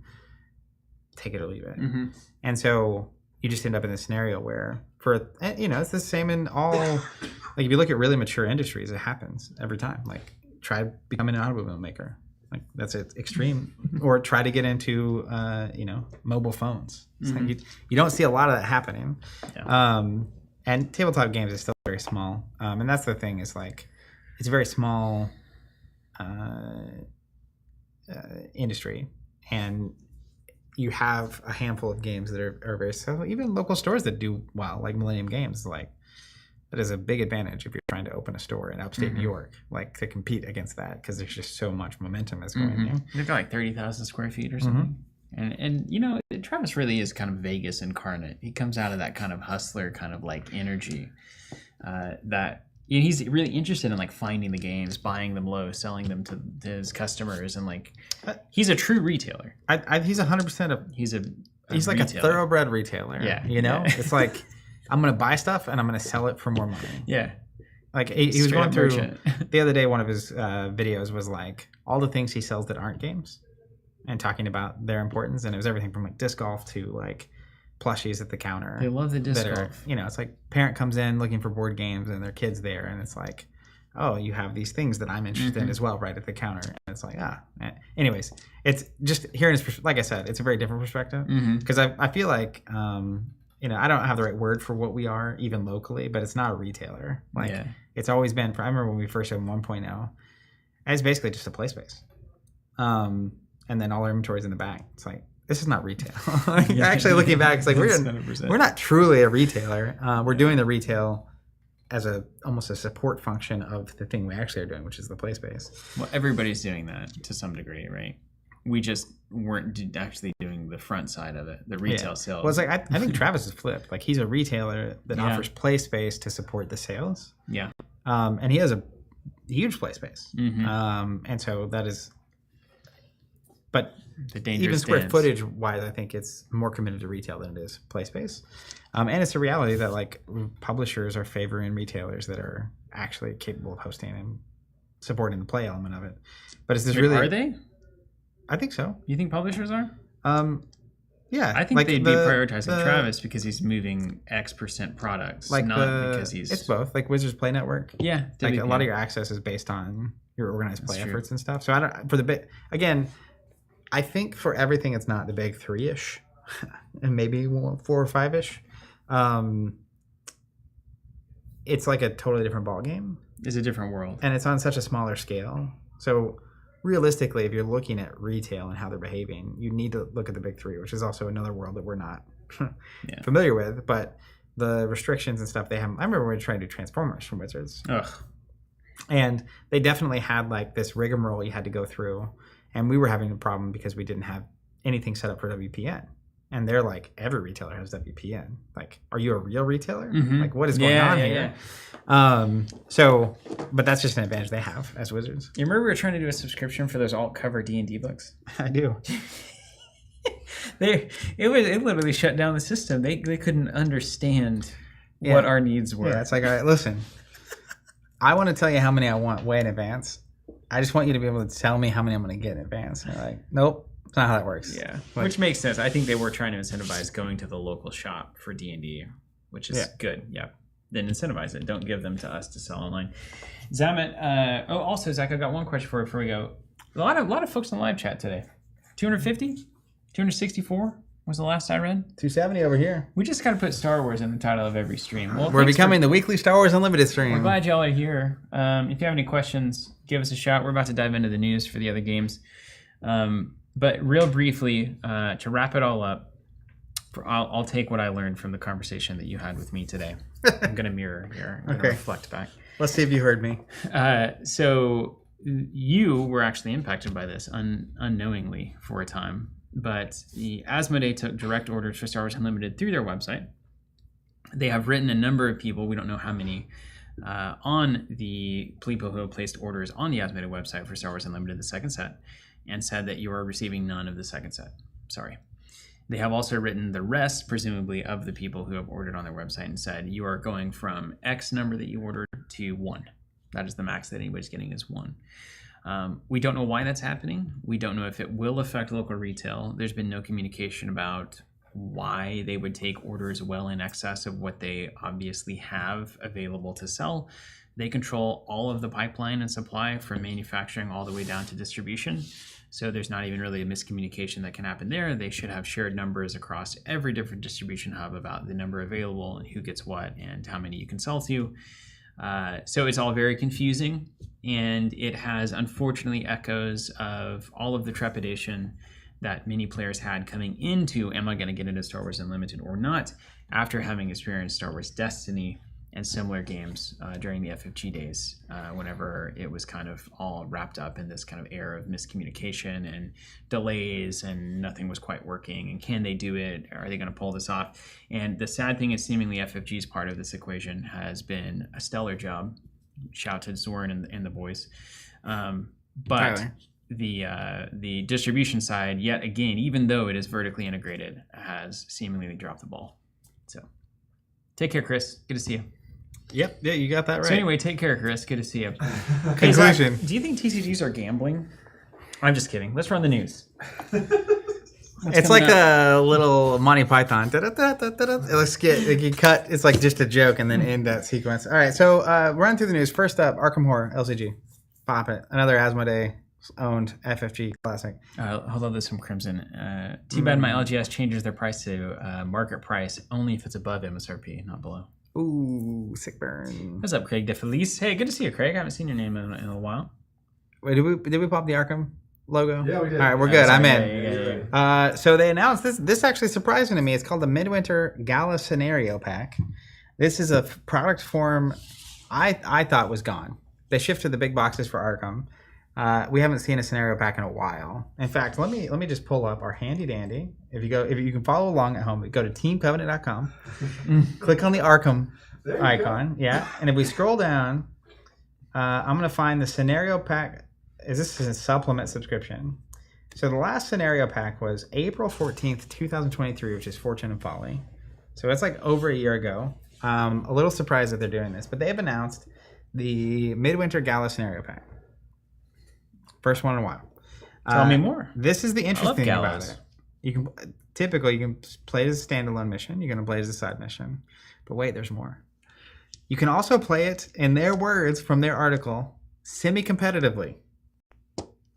Players can compete to see who gets the highest score. Okay. All right. Looking through this, at the beginning you choose a faction, which will greatly shape how the rest of the scenario would look for you. As an example, the Foundation is one of these faction cards. I think we can pop it according to these notes. Put Jonathan on the spot. Foundation. The Foundation. The authorities seem to want you to acquire the jewel by force. Good luck taking it from the bloodless man. So what I can already tell is that there's somebody walking around a map has like some kind of a jewel, and you're trying to get the jewel quickly, and then maybe you get more points if you do that. So forced, when the bloodless man is defeated, if the jewel is attach it to his location. Okay, so you defeat it, drops the jewel. If the jewel is at your location and the bloodless man is not in play, take control of it for an action and place 1 damage on it. And then at the end of the round, if the investigators control the jewel, they may spend 2 per investigator clues as a group to advance the act. And then end of game scoring, 4 points if no non-weakness enemies are in play. 2 points instead of exactly 1 non-weakness enemy is in play. So if you clear all the minions and get the jewel, steal the bacon. Now, I will say this. This would make the perfect opportunity for us to stream Arkham again. Oh, that's true. We can play a little steal the bacon scenario. It's a little standalone, semi-competitive, Zach wins in the end story. I love it. Yeah, check this out. So here's, if you decide to be the locals, this is a similar kind of a thing. But if you choose not to be the locals, they become your rival, and you've got a whole different So it really changes how stuff goes. Yeah. Ooh, I like this. I miss Arkham. Okay, cool. And we get a lot of parlays going on, which is one of my favorite things. Always parlay. Great. Well, it seems like maybe they're starting to get their infrastructure set up over there post MJ leaving and kind of getting everything. I thought you were gonna make a pre-order joke. Like, no. I don't think they'll run into problems. So, assuming we don't get allocated on this, we should play this on stream. Okay, let's do it. Yeah. Also, Seven Novels, love this comment. Sepgents just ordered myself some Clash Ground boxes from me. That is Alpha Clash. Bingo. Seems like hanging in the live stream immediately after is the right call because I cannot buy Star Wars Unlimited boxes. So, hey, we make money on their allocation. I like that math. Bought Clash Grounds because couldn't buy Star Wars Unlimited. Bingo. There it is. Yeah, easy. The math finally connects. So if you got allocated by Star Wars Unlimited, we have a number of non-allocating games that you can check out. Sorcery, soon to be Warlord, Earthborne, Alpha Clash, Ashes. And more to come. More to come. Totally random saying semi-competitive Arkham. I'm here for it. Yeah, that's it. Did you see this quick tangent? Would you guys consider yourselves a 4th-gen game store? I remember visiting a store in Tulsa in 2000 for a few hours on a cross-country trip. It may have been Jester's Games. If it was, they are no longer here. I've never heard of Jester's Games myself. I don't know what the gens of game stores are. I think the next gen has not been solved. Yeah. Whatever that is. As far as I can tell, this is the landscape. You have the big old retail store, which is where you get a big warehouse for none money, and you fill it with as many things as possible. They're free, right? Those and warehouses. You compete on volume and diversity of product, and so you are vulnerable to an online retailer unless you're also an online retailer. And that would be like the miniature market store model. That would be like Travis. Does he sell online? TCG player? He doesn't, but he is starting to now. Okay. Big. I think the Gamers Guild people, they have a big old building down in Arizona or something. So there's that model. There's the giant store. There's one in Oklahoma City, I believe, too. A big one. Really? I think so. Texas has a big one. It's just big, big store. It's the big store. Warehouse store, put up some tables somewhere and you go. Then you have the classic LGS, which is going to be your small, kind of more mom and pop style. They're going to be basically revolving around you paying MSRP, and they're going to have a little bit more intimate setting, and the cleanliness and the capital they have to like actually make the space nice is going to be limited most of the time, unless they're doing it as a pure hobby and they're just spending their personal money to do it because they love it. But those are your small LGSs. You'll see them go in and out, like I said, every 2, 3, 4 years. Some of them will eventually get established, get a customer base that is willing to just, hey, I like the shopkeeper, I like the owner. I'm going to support them with my money. I'm going to spend it locally. So I'm going to get my miniatures or cards from them, even though it costs me more. And they're going to stay in business by creating as many of those customers as possible. They're very, very, very vulnerable to online retail and volume retail because they are never going to be able to compete on price. And without competing on price, they also will have a tough time raising enough money to make their store good enough that it's worth being in over just buying online and playing at a coffee shop or something. That's been our take for a long time. Then you have the next generation, which is the cafe model. This is just a restaurant or coffee shop that uses board games as a competitive differentiator from the other coffee shops and restaurants in town. It's really not that much more advanced than those things. So, you can't compete with Chimera in Tulsa as shuffles, but you can compete with them. You can't compete with them on the coffee quality and the environment, but you can compete with them on if you want to also play a board game. Here's something that you can do to that. So it kind of caters to the in-between gamers, the kind of like interested, lightly kind of play, but it is not a great environment for the lifers, which is where, Zach and I came up in that environment, and we want to go and play for 6 hours. We want to have tournaments and events. We want all of this kind of stuff, not a walk in, get a board game off a shelf, put it in front of me, and have a salad and a milkshake. So salad, that's a different vibe. And then the next generation, I think our chips are on the table. That is going to be a space that is so incredible to play in that the retail side of it doesn't even need to make that much sense. That's or exist at all. That would be the hope, like that it could be so good in that it's so worth paying for of itself. That maybe you don't even need to rely on selling booster packs and stuff to make the money. Maybe the community would enjoy it enough that they would pay to have it around. And we'll see if that works. And that model is kind of we're kind of moving it around, different levers and stuff. So we'll see. Innovation is experiential or experimental. Yeah. Experimental. And there's a lot, so cracking that code on something basic. As I said from the 1.0 example, it's like we've always been more place-based than anything else. Yeah. It's just that can you make it make sense regardless of product sales or not? And by make sense, I mean have a very nice place to play where people are paid reasonably and have benefits and all this kind of stuff in a sustainable way, right? It doesn't even particularly need to be profitable as much as just like it at least needs to be sustainable. Yeah.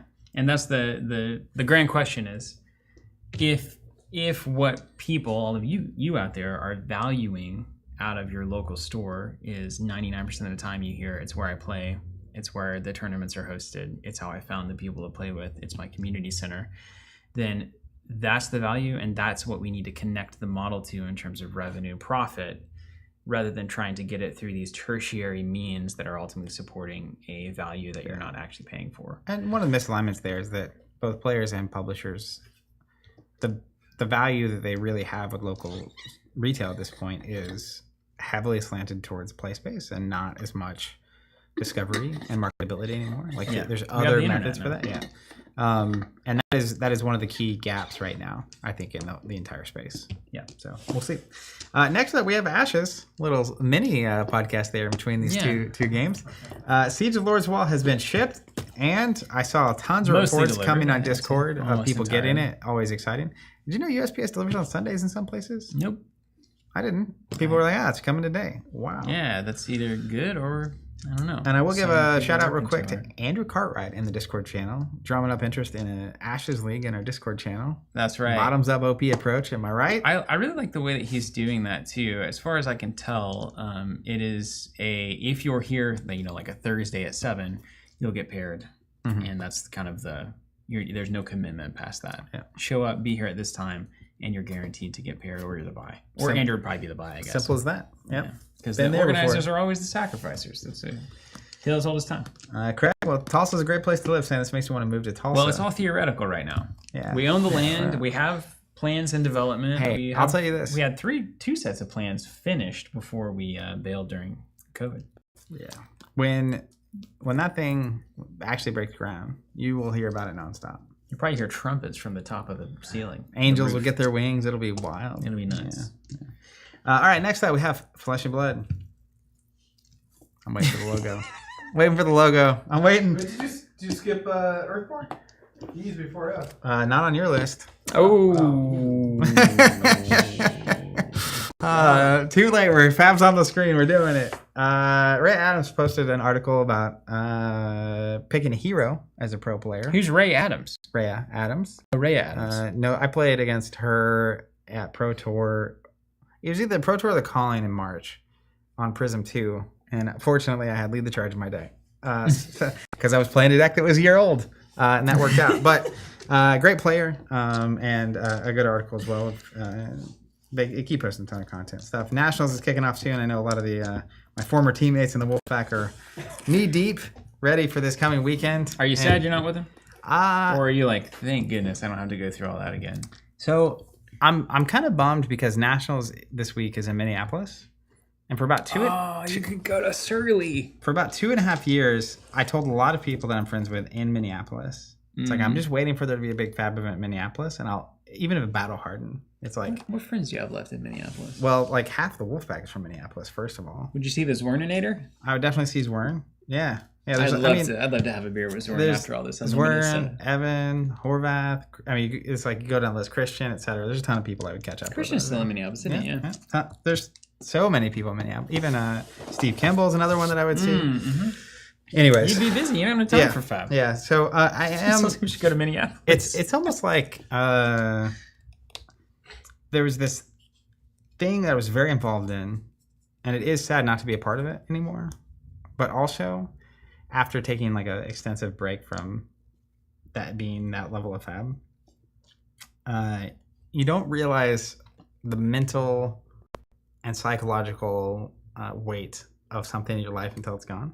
Mm-hmm. And it was a lot. Even just there's constantly another trip around the corner and another trip you're planning and booking flights and all that kind of stuff. It has been, I have a lot more free time, which has been nice. I'm doing things like last week I played basketball for the first time in a long time. Yeah. And I love basketball, and I love playing basketball. So Great. And seeing people I haven't seen in a while, etc. And as you were telling me, your basketball strategy seems to be, of the players who are playing, you're the least chronically injured, Well, which gives you a clear advantage. So, like, I felt this happening in Fab, where most, like, on the Wolfpack, I was probably, like, I wasn't old, but I was above the middle of the bell curve on the age spectrum, you know? For sure, yeah. Like, a lot of late 20-something, early 30s, so I'm, like, right above that, and then there's some people older than me. So, I've been spending a lot of time around people, even here at work. It's like, I'm not on the lower end of the curve anymore.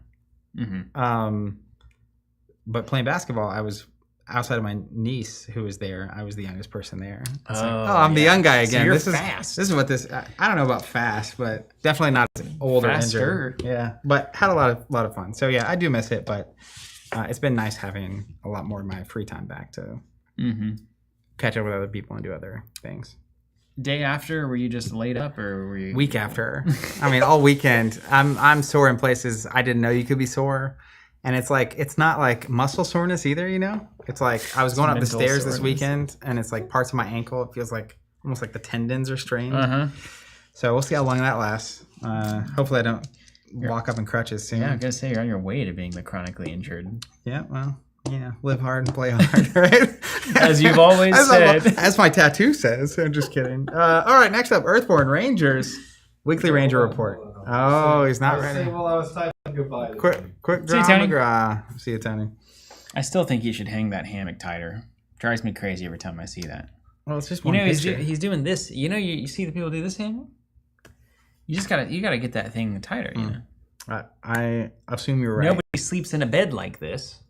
Do they? I guess there are those beds that bring the top and the bottom up. I don't know. Nobody's a strong statement. The old strong V. We continue down the weekly Ranger Report path. I love seeing these every time I get in. Like I saw, I'm now seeing them show up on my social media accounts. I love this. Thunderhead. I'm not going to spoil that, but it's going to be a stormy week out there, Rangers. With all the thunder and lightning, you may find the local wildlife a bit more skittish than usual. During refresh, leave one being of your choice exhausted. Oh, that's so nice. That would be so nice so often. Wow. I love Just these something weather stays reports. exhausted. See, now this is called this is a living card game. It's a good week to be out there exploring. What if we got something like this for Game of Thrones LCG when it first launched? Every week, Our local league night would have been on fire. Tyrion's up to something. Yeah. Gaining extra gold when you play this plot, or like it's so. If your house is Lannister, If your house is Lannister, Go home. Go home. You can't be better at everything. Oh man, Can't be better at gold and cards, card advantage and resource advantage. It makes no sense. Fundamentally good. Yeah, I'm with you. Makes no sense. I saw pictures of the crew from Earthborne all getting together in Costa Rica. Oh, look at that. We have the picture to show. Look at that. Whoa. So this may just seem like a random picture of 6 people hanging out. We missed it. Zach. Yeah, We where missed it. was our invite? I'm just kidding. We're not on the team. The thing about this, though, is this is like a dream. This is a dream come true. I remember talking to Andrew after he left FFG, and that was right before the pandemic. I mean, that's a crazy time to be doing this. Yeah. So this is seeing someone who I respect professionally and adore as a person be met with success, and their crowdfunding campaign is just off the rails. Love all these people. This is awesome to see, and I cannot wait. I would bet money. I haven't talked to Andrew since this photo has been posted / taken. That the things that spin out from this meeting will be exceptional, and I can't wait for it. All the success deserved. 100%. There is justice sometimes in the universe. Sometimes the good guy does win, doesn't he?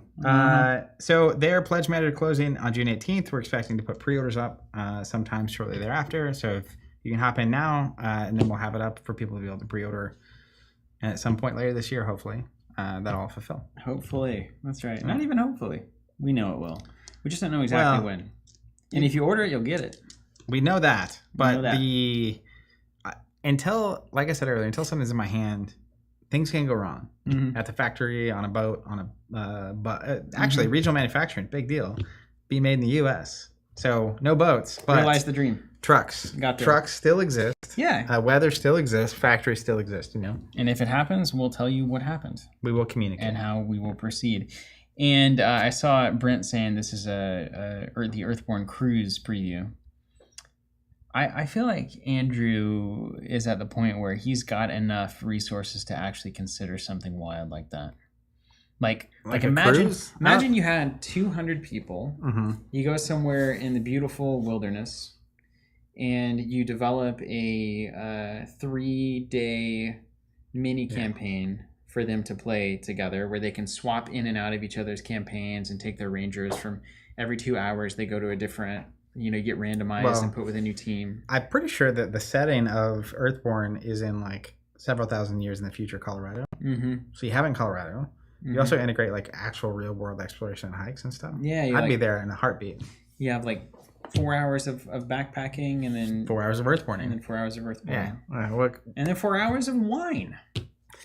Literally, it's a perfectly balanced day, and then 12 hours of sleep to recover from all the everything. Exactly. But yeah, I'm so pumped to see, because Earthborne Rangers is a really profound experience, and it's one of the best card games I've ever played, and it does something that no card game I've ever played does, and it came from a scrappy startup mode, limited resources, limited time, need to get something out, produced in the world. It was so stressful early for Andrew. You have no idea. You have an idea. So I think everyone in the room has an idea, but not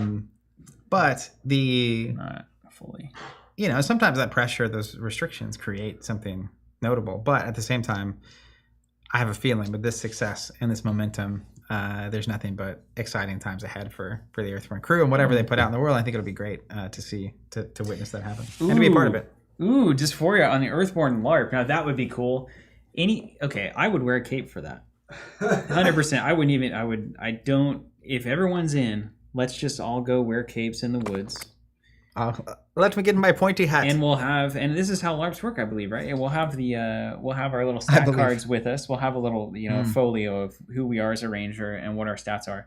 We'll have energy tokens, and then there'll be like a live action thing, and we can, give our energy tokens to potentially contribute to the story. It's writes itself. Yeah. If the stats have to be realistic, I'm afraid of what my stats will be. They don't have to be realistic. No. The role playing, the element of the LARP, it's just a live action version of Earthborne. So you can be whoever you want, Zach. Got you. I was going to say dress however you want. Physical 1, awareness 1. What are the other? Spirit is a 5. Spirit is off the charts. What's the other stat? You just wander around connecting. Focus. Focus. Oh, also a 1. This problem. Yeah. I don't know. Focus is probably my second best stat of the 4, personally. That's saying something. Yeah. Okay. Moving on. sorcerytcg. 2 big things here. 1, 140 cards were submitted to the Create a Card contest. Wow, that's awesome. Which is cool that they're doing it. Grassroots, man. I presume this is not in Arthurian Legends, though. This card that's getting created will be. I hope not. I hope they've already been printed. And then they're already sitting in a cave somewhere. I did catch. Go ahead, John. So the cards aren't going to get. The winner isn't going to get printed. They pick 6 cards, 3 atlas, 3 spells, and then those people just get blank cards with the back. So it's kind of like a fancy thing they can get, maybe sell if they want to, or they can draw their own card on it. But they were very clear in the video. Blank card front with the back is not going to be unnotable from a collectability standpoint. But they were very clear that this is not like we're going to use these ideas, or it's like, hey, this is just kind of a fun thing that we can do. Cool. They posted that video of Eric who drew his own thing. But I just think it's cool that again, giving permission it's like playtesting cards to do the creative stuff with their IP. Yeah, to have a good time. If I had a blank front Sorcerer card back card, I would contact one of the artists and I would say go hard. Yeah. Also, Call to Arms, totally fan created set for Warlord. Remember that? Oh yes, they did that, but they did a whole set of just fan cards. I thought you meant sorcery, and I was like, someone created a fan. Yeah, they were like submit ideas, and then they filtered through tens of thousands of ideas and made a whole set of it. Apparently, it was chaos. Second thing, and I caught this video. Air Sparrows posted an interview with Drew, Alex, and David to promote SorceryCon 2 in Vegas. Mm-hmm. They've teamed up. Mm-hmm. Drew has now joined. I think that means there's going to be a lot of high quality streaming content happening. They got the young guy in there to to really just get it millennialed. They moved to Vegas, MGM Park. Mm-hmm. great choice. Very excited about that. And we're definitely going to be there, 100%. Yeah, definitely. Talked about that. Talked about that the other night. At least I am. I don't know, And Steven. I'm 3 waiting months on into another a newborn, confirmation. Maybe, but probably. Yeah. Almost 100%. You told me yes. Oh, I believe that I'll be there. Does someone else? I don't know. Believe? Shannon thinks that I'll be there. Is this a Peter Pan scenario? I'm just saying it's going to be a slow onboarding process. I see. Yeah. It has begun. Okay. And it wasn't a no. It'd just be like, oh, that's we're gonna have to wonder how we'll. What are the logistics of this? Yeah. Where would I? And then how would? Yeah, I started working on that a long time ago. It wasn't even. I didn't even know SorceryCon was happening, or any other events we might be going to. I'm leaving in October. No, it's just so when 3 months is enough. When we first found out we were pregnant, it was literally the day I was leaving to go to Barcelona for Fab Worlds last year. You said, "Get used to it, babe." And she was really nervous that my schedule would keep being what it was historically, even after we had a kid. And I was like, there's no way. Like, that's just not feasible. And then that was before I made the decision to step back from Fab. Once I did that, she was like, oh, but when I did that, I was like, just to be clear, this does not mean there's no travel in my future. It just means there's going to be less busyness. And so I've just been watering that soil for a long time. Okay. That's good. She was prepared. Good strategy. Anyways, very excited about that event. I'm also excited because the primary event there is actually Arthurian Legends Limited. Yes. There's a constructed tournament on Sunday. I actually don't even know if I'll play constructed. I don't either. I think I might just go play craps. Yeah. You know what I mean? Play limited on Saturday and then craps the rest of the time, /Bavette / the cocktail bar right across from there. Yes. Is that the one with the 3 tiers or the 4 tiers? Or no, that's in the Bellagio or whatever. I went to that. I had a New York sour. I didn't know what you're talking about. It's like $28. Very sour indeed. Yeah, it says New York in the title. So hey, there is. Presume you get to go to Vegas. There's a buffet that we have to go to that I experimented. It's crazy. I normally am not a buffet. You're not an eater, really. I don't know. You're not a great eater at all. I can't eat large volumes of food at once. Yeah, so that would. I also don't particularly love large volumes of low quality food. But this is like a buffet of very fine food. So large volumes of fine food you do like. Well, it's not even the same volume necessarily. It's just the fact that you can get a bunch of different diverse things, and you can do that for several hours at a time. Yeah, I'm gonna say it is volume. Like, it's gonna have to be volume. I'm not gonna pay for that. But it was just like it is a large volume technically. If you I didn't win this race on the volume front, but like the serving sizes aren't built to be like large. You know what I mean? It's like you get a little bit of this. Yeah, you can do that as often as you want, as much as you want, etc. So anyways, we'll talk about that later. I will say too, I posted this in the Discord, man. The sorcery release schedule is bearing fruit. Absolute fruit. Preach. And you know what's crazy? You could tell me that SorceryCon 2, I was just going to be playing beta sorcery again. I'd still be there. I would love it. Now, the fact that I'm not bored of it at all. It is Arthurian Legends does not hurt. Sure. I'm very much looking forward to it, but I 100% agree. Being able to slowly peel back that experience and feeling zero rush, and it feels like somehow construct is still not solved. Yeah. Yeah. How'd Top-down design is how. What do you say? Because the designers aren't trying to solve the format. Because if designers try to solve the format and get it wrong, it becomes solved instantly. But whenever you just say, here's a bunch of crazy ideas, stew them up, and you have enough control levers where it's like, well, if that's too good, this thing just counters all of it. Yeah. It's just like, okay. Like mortals, kill them with mortality. Got them. Or like, hey, you got this thing, we'll blow everything up on sites. There's so many answers, counter answers that it works. There's like counter powerful things. And it all of a sudden this thing comes in play and kills a demon. Yeah. Or a monster. It's like, well, that's not good at all until the moment it is. That air spirit deck comes in and it's like, well, Monster Hunter or whatever, maybe that's good. I don't know. Man. We need to register for that, right? Yeah, we do. Okay. I'm clearing. I need to figure out who is available. Lobster Claw. Yeah, I'm pointing. He just can't see it. Oh, okay. See? Okay. I thought it was a seafood thing. Is it a seafood buffet? Before I book anything. Got it. But I'm queuing up those plans. What am I going to do now? I go to SorceryCon? We'll be there even if we can't get in. We'll totally. Outside. We'll just be the guys at the craps table who are saying hi as people are walking by, and it's like, "Are you a sorcery player?" Join us at our craps game. All right, next up, final piece of news before we get to the Ashes game. What time is it? Okay, cool. Warlord. Yeah, they did it. Finished their Kickstarter, almost $600,000 in funding. And I one thing I love about this effort on Kickstarter is that the total resistance to every impulse of a Kickstarter project that happens, truly using it as a mechanism to fund a project that would not happen otherwise, and not trying to ramp up the FOMO at all. That's true. There's a sincerity to the way they approach this that She's like, hey, you want this? I really appreciate. There it is. Yeah. Pledge Manager closing in July. And here's a comment. We're excited for this crowdfunding chapter to end and a new chapter to begin. This next chapter in Warlord's story being fulfillment, retail, organized play, and regular future releases.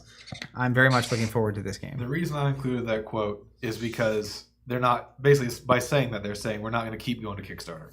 This is literally just a startup, and now we're in it. Yeah. Can you? What is the Brent's comment is kind of curious there, isn't it? What someone owes someone beer. What is that? Do you remember what that means? Oh, hold on. Anybody remember that? Who are they talking about?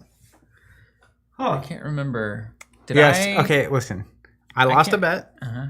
I owe you a beer. Mm-hmm. Do you want to collect the beer on camera? Yes. Okay. I will let you choose the time and place. Okay. But I need a day or two of heads up. Okay. So it could be next Monday if you want it to be. The next time we play Warlord.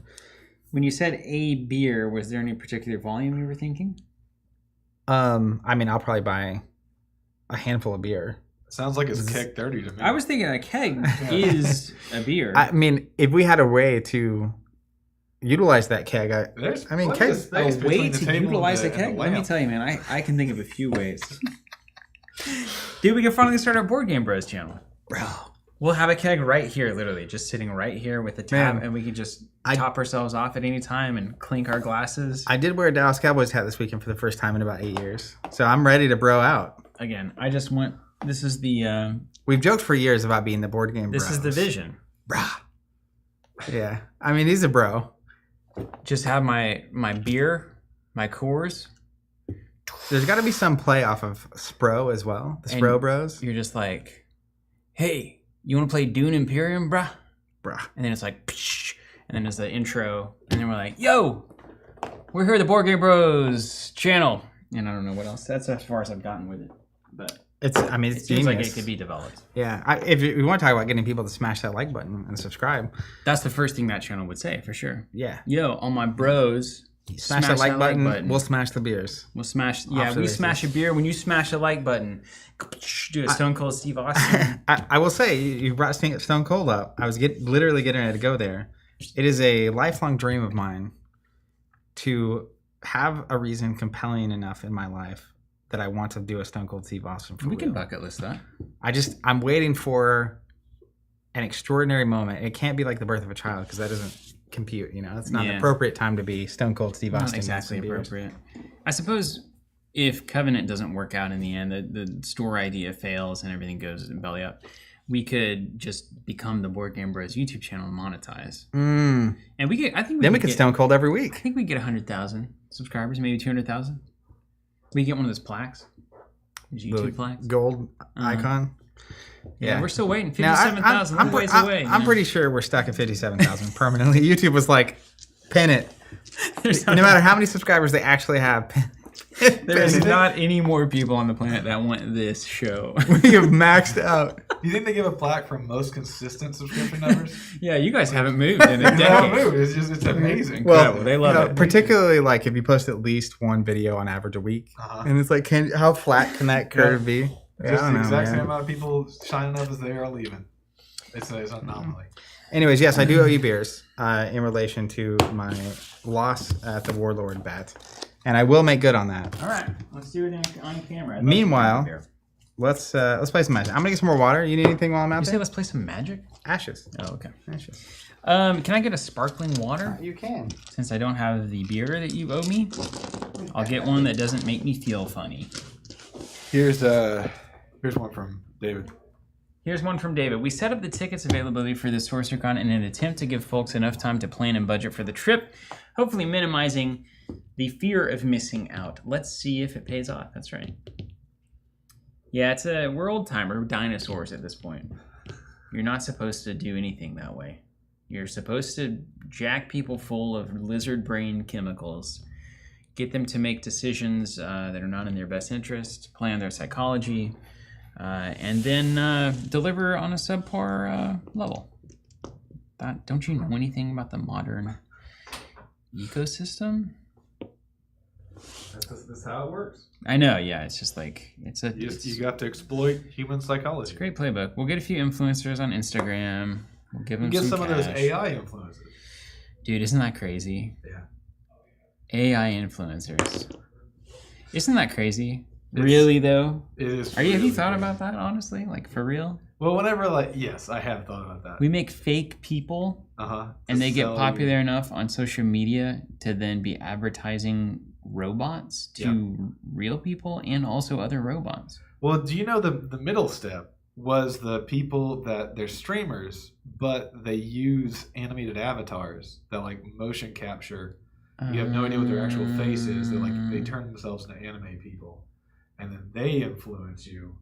And then all you have to do is take the human away from the motion cap section, and there you go. You're done. And isn't that what they have the pop stars in Japan that are just a couple of them? I mean, there's that one super popular one that I don't remember the name of, but it's definitely a thing. And it's just a production. There's not a There's no humanity. It's a Wizard of Oz scenario. I guess there's humanity in the making and the choreography and stuff, but there's humans making a fake thing. Which is basically all animation. It's like someone being inside a mascot suit. Yeah, except there's no someone. That way you can have the mascot be in multiple places at once.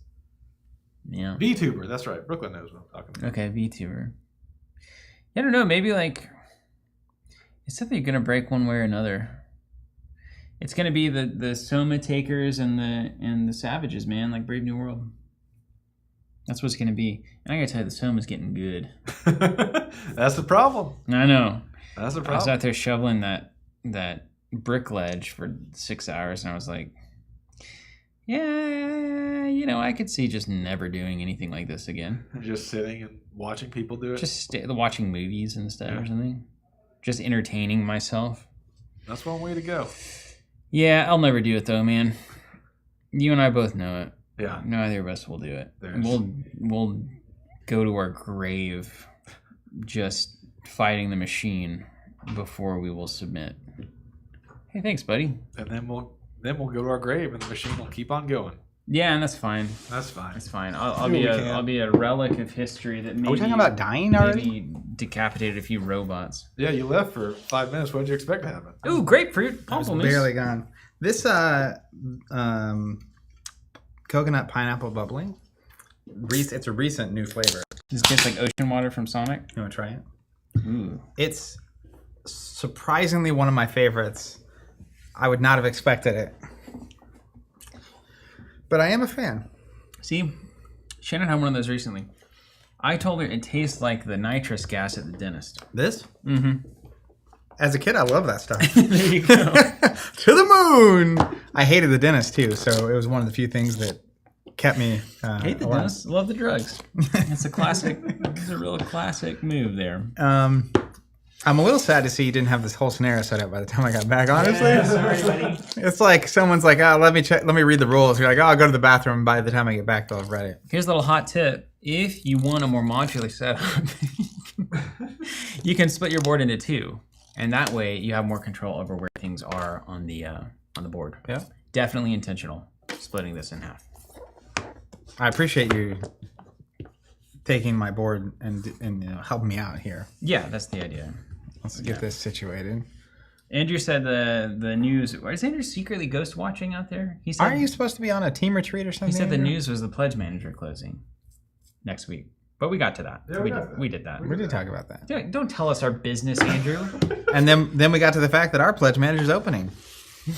That's right. Know what I mean? The Covenant Pledge Manager is soon to launch. So I'm playing one of my favorite Phoenixborn, Odette Diamond Crest.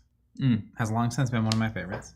She has the classic action exhaust, deal 2 damage to a unit, deal 1 damage to this Phoenixborn equal to the target's attack value or death damage. So just classically good. Yeah. She has a new signature card in here that I have never seen. Oh, this is a big one. Armor of Valor, side action, basic. Valor 1, after this Phoenix Born is dealt damage while guarding or resolving its ability, prevent 1 damage from being received. It's an alteration as well. You put 3 of those on and prevent 3 damage every time. Every single time, Zach. How do you kill her? It's only while guarding. Or resolving her ability. Guarding, okay. That's still very good. So she could guard like a knight unit and take no damage. We're going to start with one of those in my hand. And then we're going to go... I'm just going to grab all the ready spells. Oh, right. So in my deck, it's Tristan, of course. Honestly, looks just like me. Always has. I mean, the only difference is I did start going a little bald, so I shaved my long blonde locks. But otherwise, the body and stuff is exact. A 1-for-1 replica. That bow and kind of the water, it's all there. I got this because I asked in the Ashes chat a while ago, is there just a fundamentally good Tristan deck that I can run and just have? And so I built it whenever I got that recommendation. And it is called Birds, Alligators, and Hawks. It's not true. I forget what it's actually called. Creatures. Totally random is disappointed. I'm not playing Demona. It is called Fishes, Rats, and Snakes. It is by B-Brow M, which I believe I was told was one of the finest Ashes deck builders of all time. B-Brow? B-Brow. B-Brow. B-Brow. Bro. B-Brow M. Yeah, Demona does have a lightning dragon. It's a shame. Maybe on a future stream. If you're on... No, it's the Divinity mount. If you're on Ashes Live, you can search for Fishes, Rats, and Snakes, LKA February 2024 deck. And you will find this. And so I built that up. I don't know if it's good in PvE. It seems like it's tailored very much to like the Golden Veil and meta busting and stuff. It was put in existence whenever Golden Veil got chained, which means you can't have it in your first 5, which means Tristan's tri-shot is really, really good. Nick Conley in the chat. Nick! The man, the myth, the legend, the creator of this experience. Go forth and defeat my new child, TC. Hey, we're supposed to make it really hard because we haven't lost on camera yet. Ooh. Tough talk. Of course, we can't lose. You think the 2 most experienced card gamers on Earth are ever... I don't know if that's true. Okay. I don't know. Gilder? David, Floating Skull's copy of Siege of Lordswall was just delivered. Good. Open it up. Let's play it. We start with Gilder. We start with Cobra Say no more. Tetra. Snakes and Mice. And we have Tsunami and Flock Shepherd. Tell me this. We mentioned Board Game Bro, and I'm just like, it's putting my brain in that spot. I was gonna say, tell me this, fam, which is not something I would say. Who am I? Anyways, Armor of Valor. Nick will tell you. Summon, Shining, Stagmount, Radiant Light all seem pretty obvious, but then I need to pick 2 of these allies to start in my hand. And I need some recommendations. Bros, don't lose. And look at what we're going to be playing against. This is the Siege of Lordswall. Now, this is a PvE experience for Ashes. It is akin to a Marvel Champions Arkham Horror kind of thing. Really more akin to a Marvel Champions, right? So it's kind of a modular experience. It's not a long, like, multi-month campaign. It would be as though a hero pack and a scenario pack from Champions were one. That's right. Beautiful little... I love these tidy little things. Just the right size. They're not bloated out to sit on some retail shelf and make you feel weird. Oh, that must be expensive. It's big. It's like it's filled with air. Air is the cheapest substance on the planet. It's been a hot topic kind of day. Is that a hot topic? I don't know. I was just very passionate about it. Oh, about air being cheap? Check this out. Can't win for losing, you know? That's that zombie. Look at that. Nobody wants that. It looks kind of blurry in that shot. Is it really that bokeh? Man, yeah, that's clear there. It's like right here is blurry. Wait. Yeah. Somebody knows if it's bokeh or bokeh. I'm pretty sure it's bokeh. Oh, well, that's all. Oh, well, that settles it. Yeah. Thank goodness. I'm no genius.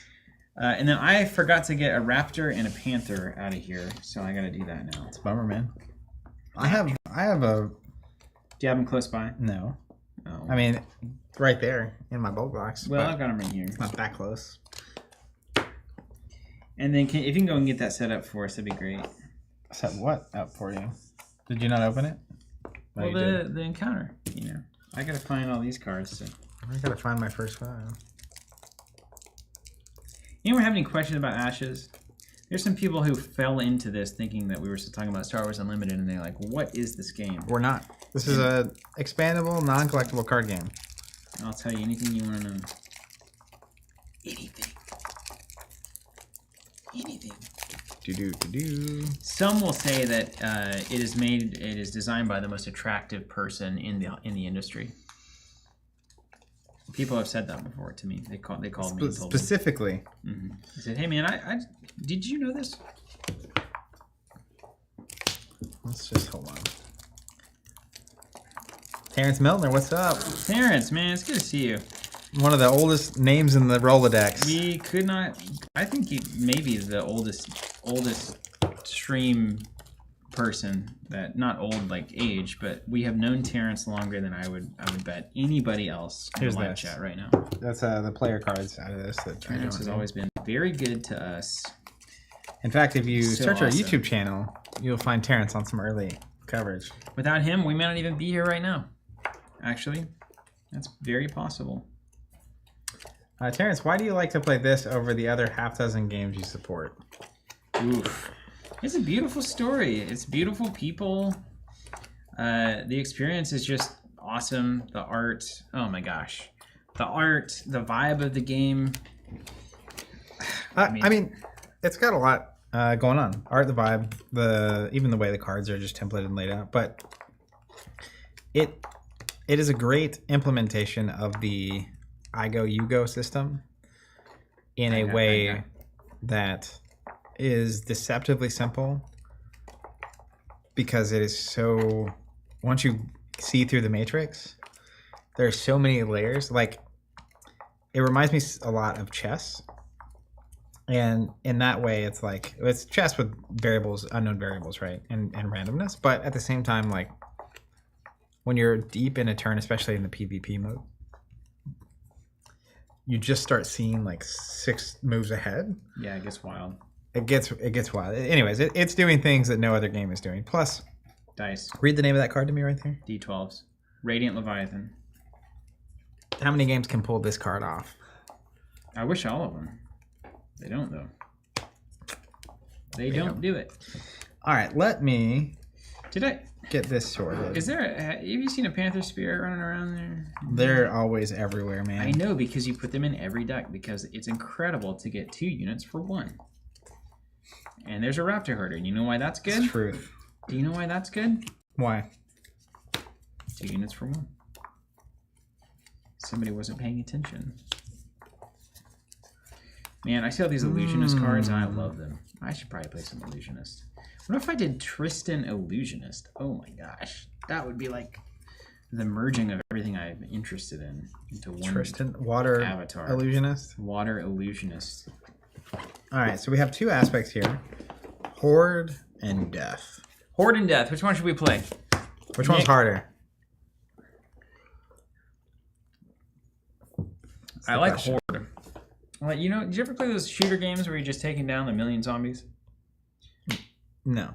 That's not surprising. We had a good time though, didn't we, Jonathan? We did. We sure did. Didn't we, Jonathan? Hilarious. What was that one we used to play all the time on the Wii? And there was a mode where they would just have infinite zombies coming at you, and you'd see how long you could last. Was it House of the Dead? Yeah. Yeah. Was it a shooting game? Yeah. Yeah. I think this is what we're about to do, effectively. Nick Sam, play Horde. Play Horde. Okay, done. I gotta find me a Death Panther Spirit. is dead. So we have Horde. And then, so we have, the Chimera has a Conjuration pile this time. During setup, identify any conjured aspects or conjured alteration spells the Chimera card effects can bring into play. Create an independent Chimera Conjuration pile for each of the Chimera's battlefields with a number of copies of each of those cards equal to the Conjuration limit of that card. So the Conjuration limit is 7 per player. So I'm going to do 7 for you and 7 for me, I think. Hey, I got a quick question for you. Uh-huh. If you were arranging your Ashes collection... Oh, literally. Uh-oh. Would you put your Panther Spirits next to your Hunt Masters, or would you put them in the Conjuration stack? So I might also put them next to the Phoenixborn, who can summon them. No, they're summoned by a unit. But they're also summoned by a Phoenixborn. Are they really? Yeah. It's the one with the water promo that we had. Oh man, what's her name? Are you crazy? No. You're serious? I'm very serious. It also could be in one of those decks. Yeah, I'm going to start with the decks because I feel like it's so often in the decks that we should just check them. So we have Standard or Heroic. Of course, Heroic. We wanted a challenge, right? Yeah, Heroic. We're heroes, man. Board game bros that play Heroic. Bro. Bro. No challenge too big for the bros. Bro. Bro. Bro. Alicio, hola my guys. Just got my Ashes sub in Florida. I think this might be my favorite of the series yet. I've heard that over and over again. Good sign when every time at bat gets a little better. Good sign. Mr. Yao, wrong card. Zach. Oh, Panther Spirit is Aerodel. No, Nick Conley saying Panther Spirit is from Koji, not You're talking Aerodel. about Blue Jaguar, aren't you? Is she a Blue Jaguar? She summons a Blue Jaguar. What are you looking for? Panther Spirit. It's summoned by the Hunt Master. It comes in and it brings the Panther in with it. Did you not have it in your collection? No. Not that I could find. And I wouldn't keep it with, that's crazy talk. I'd keep it with my Conjurations. Frank hitting on it, honestly. Saying, in terms of things that are unique about Ashes, you pick your first 5, opening hand, which is notable. You also start with all your resources, their dice, period. And then deck building is completely wide open. It's not like behind factions or colors. Crazy wide open.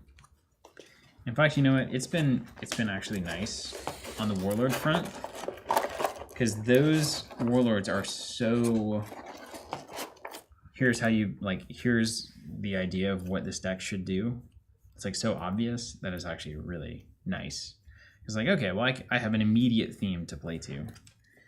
Like I was saying with Ashes, it can absolutely be overwhelming. That's its strength, and it can also be a weakness. Tons of openness, but it can be a lot. Okay, we're on the hunt here for the Hunt Master. You're looking for the Hunt Master or the thing the Hunt Master I'm looking brings? for the Hunt Master in the hope that the thing that it makes is right next to it in your collection. And did you look here? No. Oh, those are just sleeves. Those are just sleeves. I played that Panther Spirit so much it's probably in some random deck sleeved up somewhere in my world. We're playing with a new card from what is it? Corpse of Viros. I've got some of those in there, which is going to be really nice. Nick, can you suggest the first 5 for this Odette precon? Asking for a friend. And then during setup, right? I arranged that series of icons for each of us. Mm-hmm. Is that accurate? Yes, that's accurate. You can also Read the refresh rules? yourself. Oh God. Every time I play Arkham, every time I play Champions, I reread the book, man. Every time. It's like putting water on a gremlin. Don't let them get wet, man. Don't let them get wet. I have a rule book. We have failed. Okay, set up for the Chimera. Place the Chimera card that corresponds to your selected difficulty and player count on the Chimera board. Done. Great. Create stacks of behavior and ultimate cards with the phase 1 on top, followed by phase 2 and 3. Done. Set the 5 rage dice to their basic side and place them on the board. Place the behavior die nearby. Basics. Behavior. It's a weird thing to say. The gremlin thing? It's like putting water on a gremlin. You're not supposed to do it. Me with the rule book is like, we have sinned. Listen, man, you're not supposed to do it. Okay? Just don't do it, bro. you won't like me when I read rules. Gather 18 aspect cards. There are multiple options for this. Keep 1 blood and 2 blood aspects separate for now. Create the Chimera starting battlefield by setting up a row of random face-down aspect cards for each, facing each player in the arrangement that matches the starting setup on the Chimera card. So I had it right. 1, 2, 1, 2, 1. 1, 2, 1, 2. And that's for Nightmare? Heroic? Yeah, Heroic. Yeah, basically there's the regular version of the Siege of Lordswall, standard, and then there's Heroic. And so regular would have been 1, 2, 2, 2, and heroic is 1, 2, 1, 2, 1. Nice. So I'm gonna slide this over so I can just get you all situated. We will not beat this if I don't have this Panther Spirit. 1. I bet you we can find it. 2, I'm not spending much more time on it. I'm about to cut it. 2. Well, can't put an asterisk next to our win count because you just are tired. Yeah, I'll put a different one in. Summon Stag Mount. Yeah. Hand of the Sphere. Yes, yes. Glory Aspirin. I know what happened. Yes. Yes, yes. Oh, look at. Hold on. Go back. Go back. Look at this. The secret stack. Where was this at? Boom. There they are. It's the secret stack in the back. You've got 8 Hunt Masters back here. Well, I bet you borrowed them and then I put them back there. Ooh, 3 of them are mine. Glory Aspirin. Armor of Valor. Petra. So don't start with Radiant Light. I got it. Thank you, Nick.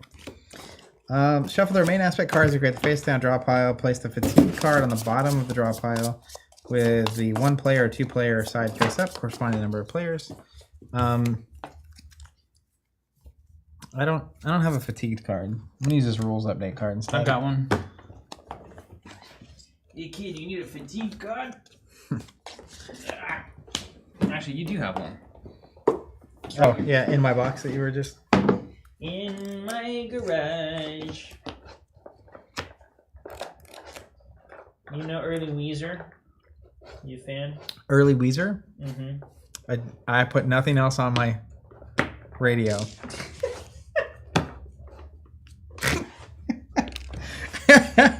Oh man, too good. All right, stack the draw pile. Okay. Why didn't you modulate them? You don't want to? I mean, you can do whatever you want. We got the special board. Well, round order. Ashes Red Rains has a similar structure to the player versus player experience, moving through the standard phases with slight modifications. Do we need all of that? Do we need that as well? 1 prepare phase. Follow the prepare phase. He won't stop. Once he gets that rulebook in his hand, he loves it. He's like a fish to water, not a gremlin. I don't know if that's true. It's like a fish. I've got my first 5. I've got Tristan. This is probably a first 5 for crushing a tournament, which is what I plan to do. So we have this first player. Can you show me the top down, John? I just want to see if we can see this. First player token, you can't see it. Let's put it up here. So it'll start by pointing at Steven, and then it'll point at the Chimera, and then it'll point at me, and then it'll go back to the Chimera, and then it'll go back to Steven. Like that. That's my name, dude. That's what? That's my name. Dude. Bro. Let's put some conjurations over here. Like that. We'll put a discard pile. Actually, let's put the conjurations right here. Ooh, organizing the board's the most fun part. Look at how tidy it is. Now I'll discard here. And then we will need some exhaustion. Ooh, I've got my limited edition Frost bad boys. Yeah, Thank you, Tony. Tony's on it. Don't forget the guard rolls. We will forget guard rolls, and when we do forget guard rolls, smash that like button. And then subscribe. It's the only way we'll learn. So you can push everything up just a little bit. Mm-hmm. Luckily, they're separate, so you can kind of move them. Man, I don't know what I would have done without it. Thank goodness. I was just trying to help my hero. Help your collection. I like how we spend all this time doing this. This is going to get absolutely wrecked here in just a second. Yeah. Frank's going to use those frost tokens yesterday. My man. I got some perspiration on there. Not a perspiration. What is it that cans do whenever they sweat? It's not aspiration either. It's condensation. There it is. Yeah. It was a something station. All right. Shuffle the deck. I'd just like to point out the difference in boards. One of us is capable of murder. The other one is nice and tidy. What are you talking about? What's that? What are you doing? What's that Terra hatchling? What are they doing? That's my conjuration pile. Where's your conjuration pile? Right here. Face down. It's a mystery. I don't want to give my secrets away. It's not. I'm also going to put it in aligned with all the other. Mine's all lined up here. Yeah, but the enemy cards are facing this way, and then the us cards are facing this way, you see. And now your conjurations are the only thing on our board that's facing the other way. Does that make you feel better? Does that make you feel better? Yeah. What's that other one? What's that card doing? It's the rules update See, that card. can't. Is that our card? Is that a good card? It just is explaining the Got it. the bad guy conjuration pile. I have it next to the conjurations over here. Okay. Sounds good. All right. Shuffle deck. What's our rules? What's our rules update? It was the fact that the Chimera has conjurations now. Okay. So I have this pile of these rainwalkers, which are basically conjurations that they can summon in different ways. The little zombies that come in. Yeah, it is the zombies. But they don't start in play. And we don't know what they do yet. And we have our own behavior card, right? Is in. Ultimate is in. These are old ones from Corpse. And then we're off to the races. It wasn't there like a... I thought there was like a little rules phase card. This or something. I'll just reference my own brain. Well, you can use this. Oh, yeah. I'll do that. I think it's... Isn't it back there? Look at that logo of ours. This burden has been removed from me. I can... I can breathe easy. Yeah, splash water on me. I'm not a gremlin at all. Okay. Are we ready?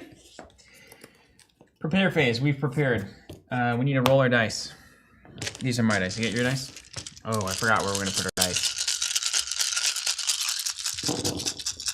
Yeehaw! Lions and Angels, oh my.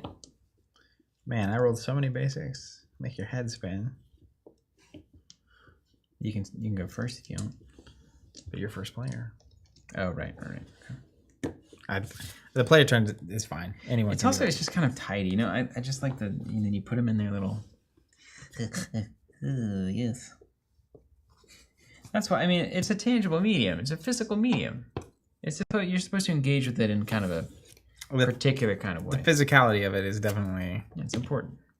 Don't tell me I'm weird. That's important. Okay, so threat is 5, which is, we have 5 cards out here. Ultimate is 3. So if 3 red rains tokens appear, he ultimates. 3 red rains token. Wow, 3 only? Yep. Wow. Is that normal? I think it's that's low. low. What's the name of the guy? The Siege of Lordswall, but it's the heroic level 1. Oh, it says 1 player on it. We need 2 player. Zach's already gremlining.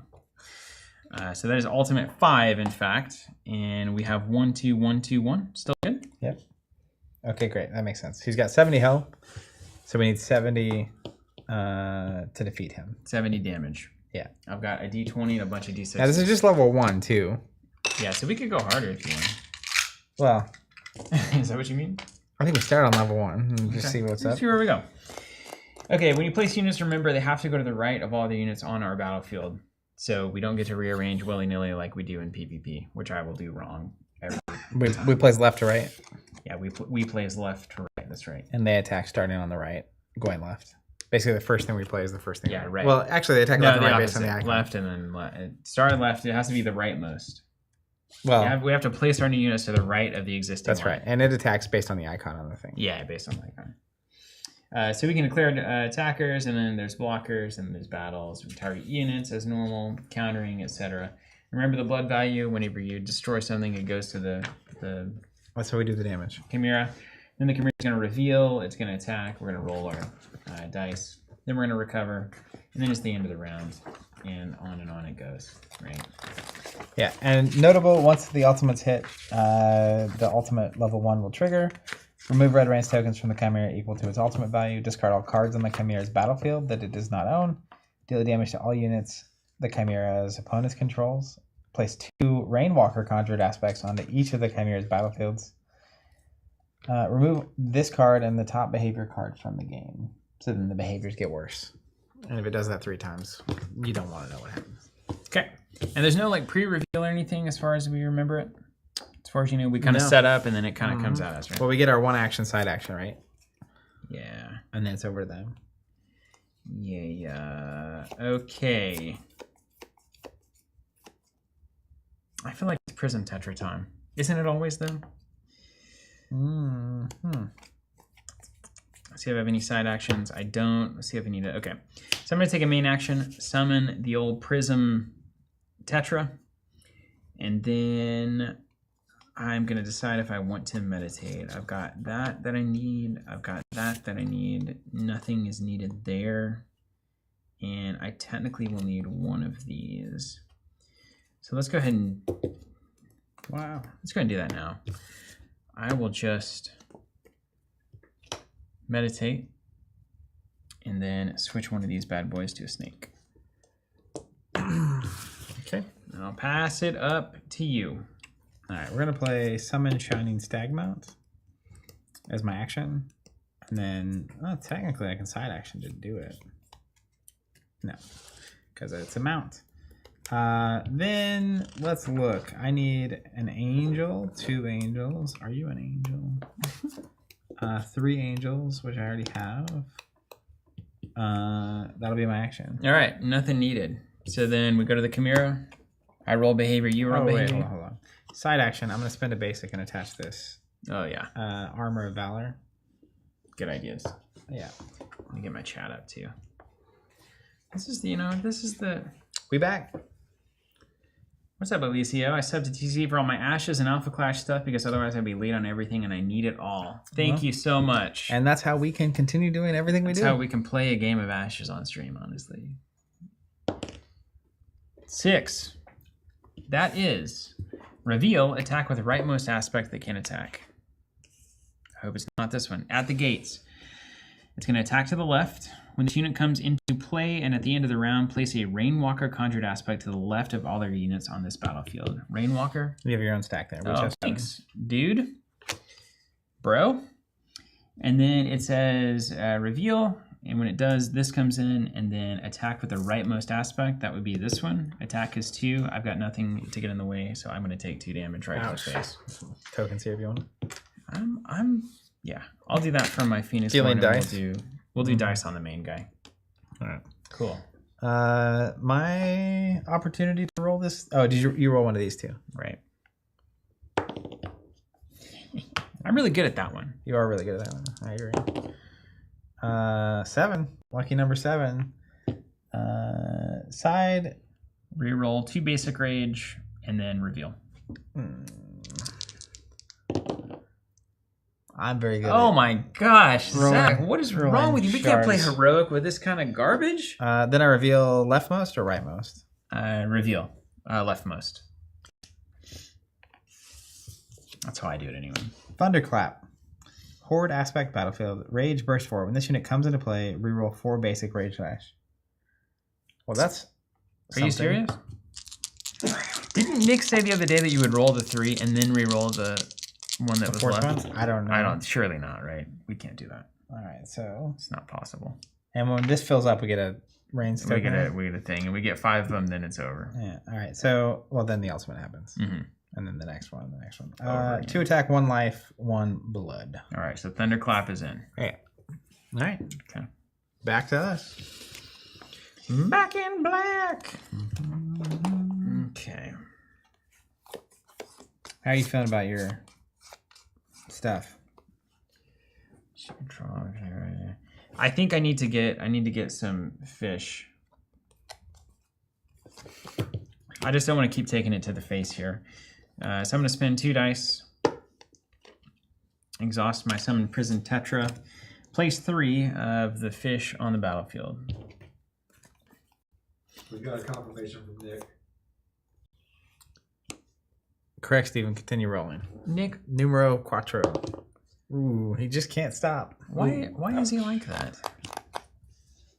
We kept goading him on to make a challenge that we couldn't conquer. And he still hasn't done it. Yep. He needs to go back to design school. Those would be some famous last words in about 30 minutes. Did you see this one? Is this right? Didn't something on Steven's board swing? No, nothing swang. Dude, I love those fish. I just put the Prism Tetra book in play, and now I get to do it. All right, fish on. Mine? Mm-hmm. I'm going to play Hand of the Spear. Cost me an angel. Oh, this is what you're talking about. Yes, you're right. And this a basic. says, when this comes into play, place a Hand of the Shield conjuration onto your battlefield. Hand of the Shield is a 0 attack, 2 life unit guard unit. Hey, that's awesome. What is this? Hand of the Spear goes to get this, and Hand of the Spear also has quick strike, so when it attacks, it strikes first. I assume when it's defending, it's not the same thing as when it attacks. Genius. Get this guy a rulebook. Quick. Hey, man. This reminds me of when I played a Necromancer in Diablo 1. Just look at him. Diablo 2. But it was like, it was this build where you had a bone shield around you and you were just beating stuff up with a shield and a mace. They didn't want you to do that. And it was tier 2, but it was fun. But I did it. I did it. Yeah. And a lot of times it took a long time to win against anyone. The more things change, the more Steven stays You didn't the same. die, but you also, your damage was very low. Yeah. All right, have you done your stuff? I did my stuff, yeah. Okay. Let's go to the goods. 8 basic, my classic. Reroll 2 basic rage dice. Here we go. Watch this. No, it is. And then I think I reroll one of. Well. Yeah. So let's these, go and these roll clear. them in and then reroll one of them because Nick is an absolute. Don't they just become basic? They roll when you do that. Yeah, they do become basic. So I'll reroll one. Yeah. Okay. Then we have one. You want to put a die up there for the red rain? Okay. Easy enough. And then we reveal. And let me get. Do we want like a red die? Here, we'll use this. This will be obvious. The D20. Yeah, the big D20 on a 1. All right. I think that whole little spot's for you. We do. Okay. Spot. So I'll go ahead and and reveal. Yep. Oh, sorry. Oops. Flanking strike. After this unit destroys a unit an opponent controls by attacking, destroy the opposing player's target leftmost unit. Oh, that's built to kill fish. But it's not attacking yet. It's a fish-eating empire over there. All right. Yeah, of course. I rolled it again. I'm very good at that. I told you. Got a 6, which is reveal attack with the rightmost aspect that can attack. So reveal here. And this is charging horde. I'm sure they don't attack. When the unit is declared as an attacker, place a rainwalker conjure aspect onto your battlefield, which is about to do because it's the rightmost thing attacking me. After this unit is declared as an attacker, all other units with this ability on this battlefield are also declared as attackers of Able. So, which is going to include my walker. Wait a minute, really? Does this go on the left side or the right side? Do you know? So I think everything is you start at the left and you work to the right. But this guy said literally to the left of my thing. So this would naturally go to the right? I think so, yeah. Unless it says bring it into the leftmost. Does it tell you?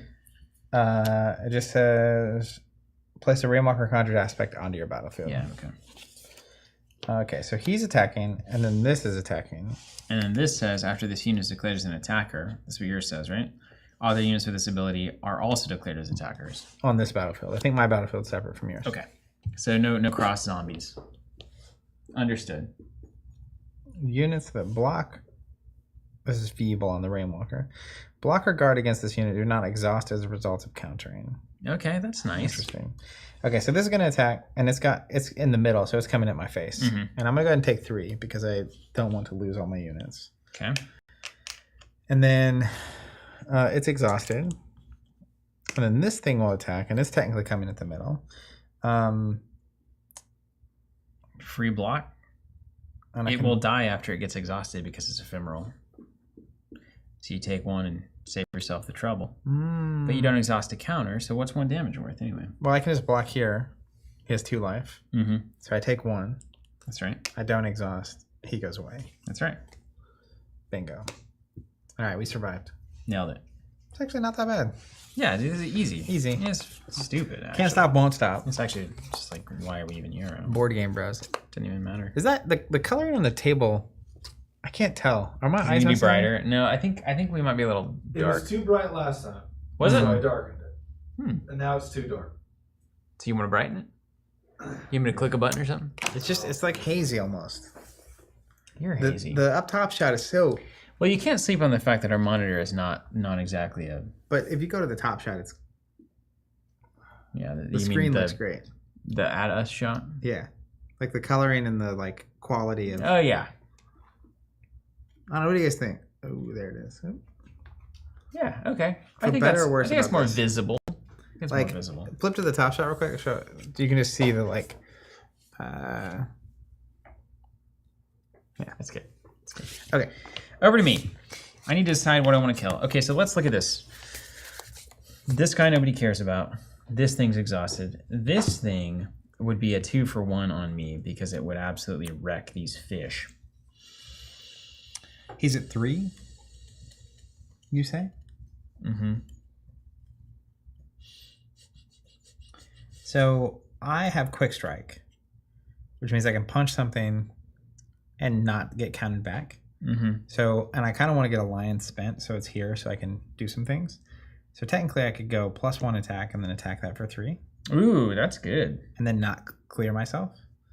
Because this guy is fine. Like if I have to block with this thing, it is what it is. I got you. Yeah, I got you. And then we can only do 1 at a timesies on the flanking strike. So the Terra can't take that out themselves. Okay, that makes sense. You control the combined life value up to 3 during attack actions this turn. The numeral values their ability to increase by 1. Got it. So group tactics 2, incredible. Just the value here. So, dude, I think I'm just gonna get value out of the fish. And how are you going to do that? So I literally just spend a basic, and then I swing with all of them at Chimera, and there's nothing that has guard or anything on it. And then I do 6 damage to the Chimera straight away. And then these 3 fish are exhausted. They'll get eaten alive. And then they'll get eaten by the lion, which is standard. With the lion or the pterodactyl or the panther. Anything that needs to happen. Or I could play, after an opponent declares his attack, you may add 2 to the attack value of lion you control with the printed attack value of 0 for the main turn. So I got 2. That's not bad with a little flock shepherd there. I'm not going to get bamboozled. I'm using them. I am using them right now. Side action, I'm going to spin this turtle. Use Tristan's ability here. Choose any number of units you control with a combined life value of up to 3. During attack actions, the numeral value of their abilities are increased by 1. So group tactics goes from 1 to 2. And then I will spend all 3 of these to do an attack. There's nothing to guard it, so it's going to be 6 right to the face. Got him. And then they're going to be exhausted. Because at the end of the round, unless it has 1 or more status tokens on it, it goes away. So I'm going to use these as damage down here. yeah, 6 damage. Easy peasy. And then I'll pass it over to you. Okay.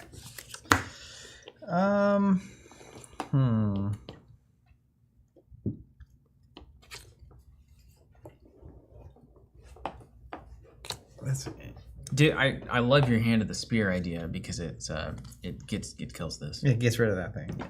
Great idea. Before you get bamboozled. You remember how in Sorcery, like I started playing all the cards that do something when they come out? That's a miracle. Because you can't just have a dead card. Yeah. All right, so we'll go +1, and we will go ahead and attack here. All right. Doing 3 quick strikes, so I hit first, and it just goes away. And it's got how many blood on it? It has 2 blood. 2 up the damage. 2 blood. I want it, and I doubt it, but ahead of my mind, I can't see. Come here, time. Everyone happy? Everyone is happy. Okay. And the divine, I believe, stays on there forever until the end of the round. Yeah, the +1 is, but It's there forever. You just don't care. well, I need the die over here to use the. I spin the die. Usually we sit it there to mark it, but I have things that say resolve exhausted die. So you didn't use your dice power to put a divine die on the hand of the spear? I did, but the die actually doesn't go on. Really? The die. What are you talking about? We just do that to remember that it's got the thing on it. For real? Yeah. Are you crazy? That's just a functional thing. No. Oh yeah, guard roll. Dang it. No. What do I need to roll? You need to roll not a 9 or higher.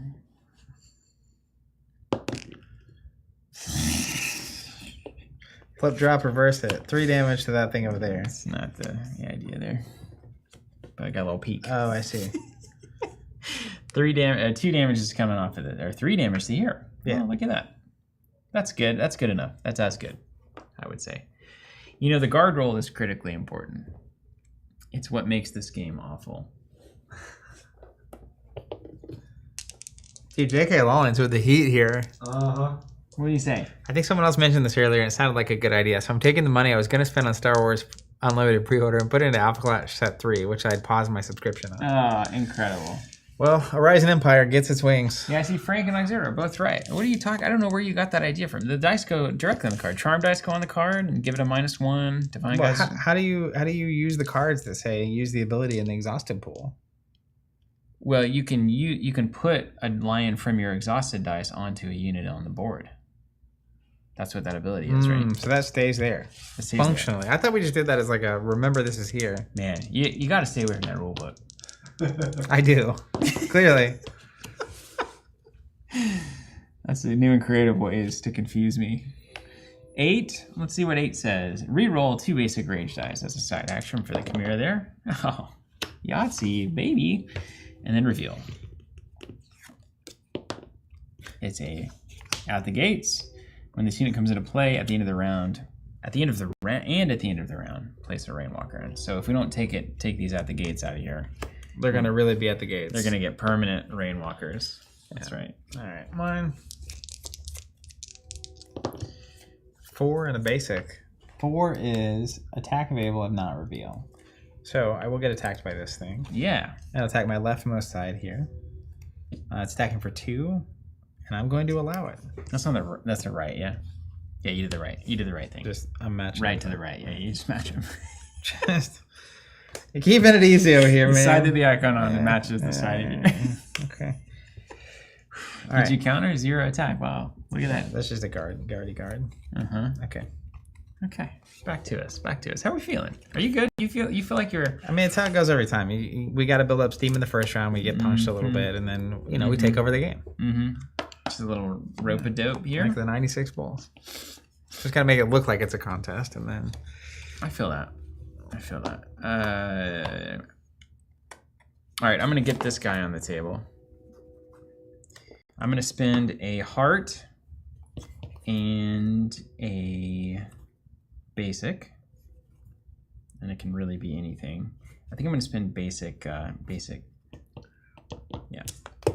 Heart and a basic. Let's put a flock shepherd in here. Has gather 2. After an opponent declares attackers, you may add 2 to the attack value of all units you control with a printed attack value of 0 for the remainder of the turn. So that's excellent. And so when the Chimera attacks me, if they're going to attack one of my fishies, it can get +2 attack. Wow. Okay. Okay. Flock shepherd in, no side action. Hold on. People telling me things that I need to know.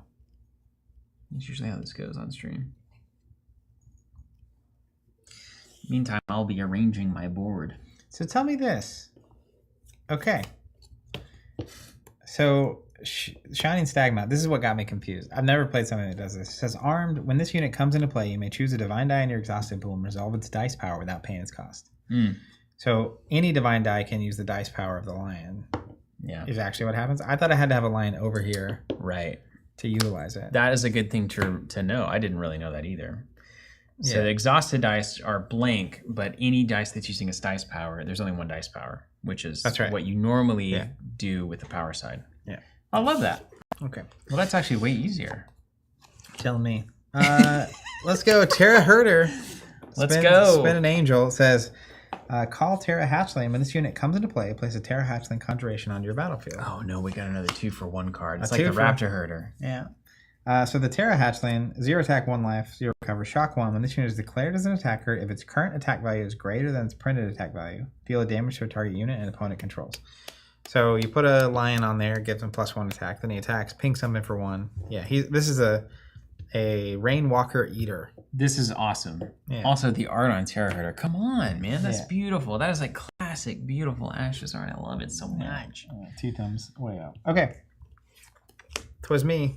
Okay, here we go. Roll them up. Roll them Boy. up. Dun, dun, dun, dun, dun, dun, dun, dun. Ooh, 1 is good. 1 is very good. Yeah, that means that Reveal we get no to attack. Reveal no attack. Just a reveal. You need one of them there. Do a bunch of damage to a bunch of different things cards. I have one of those, No. but I'm gonna have to wait for it to be relevant. Heart Pierce. When this unit is declared as an attacker, deal 2 damage to the opposing player's target rightmost unit. That would be my Flock Shepherd. I don't want that. Although I can take it. I've got 3 life. That's acceptable. Built for this moment. Over you. All right, see if we can get another one. 4 and 11 and shard. Cool. I'm sure 11's good. Place a Rainwalker, my friend. And then reveal. Yeah. Thunderclap. When this comes into play, reroll 4 dice. Oh, let's go. Okay. All right, That's know. acceptable. All right.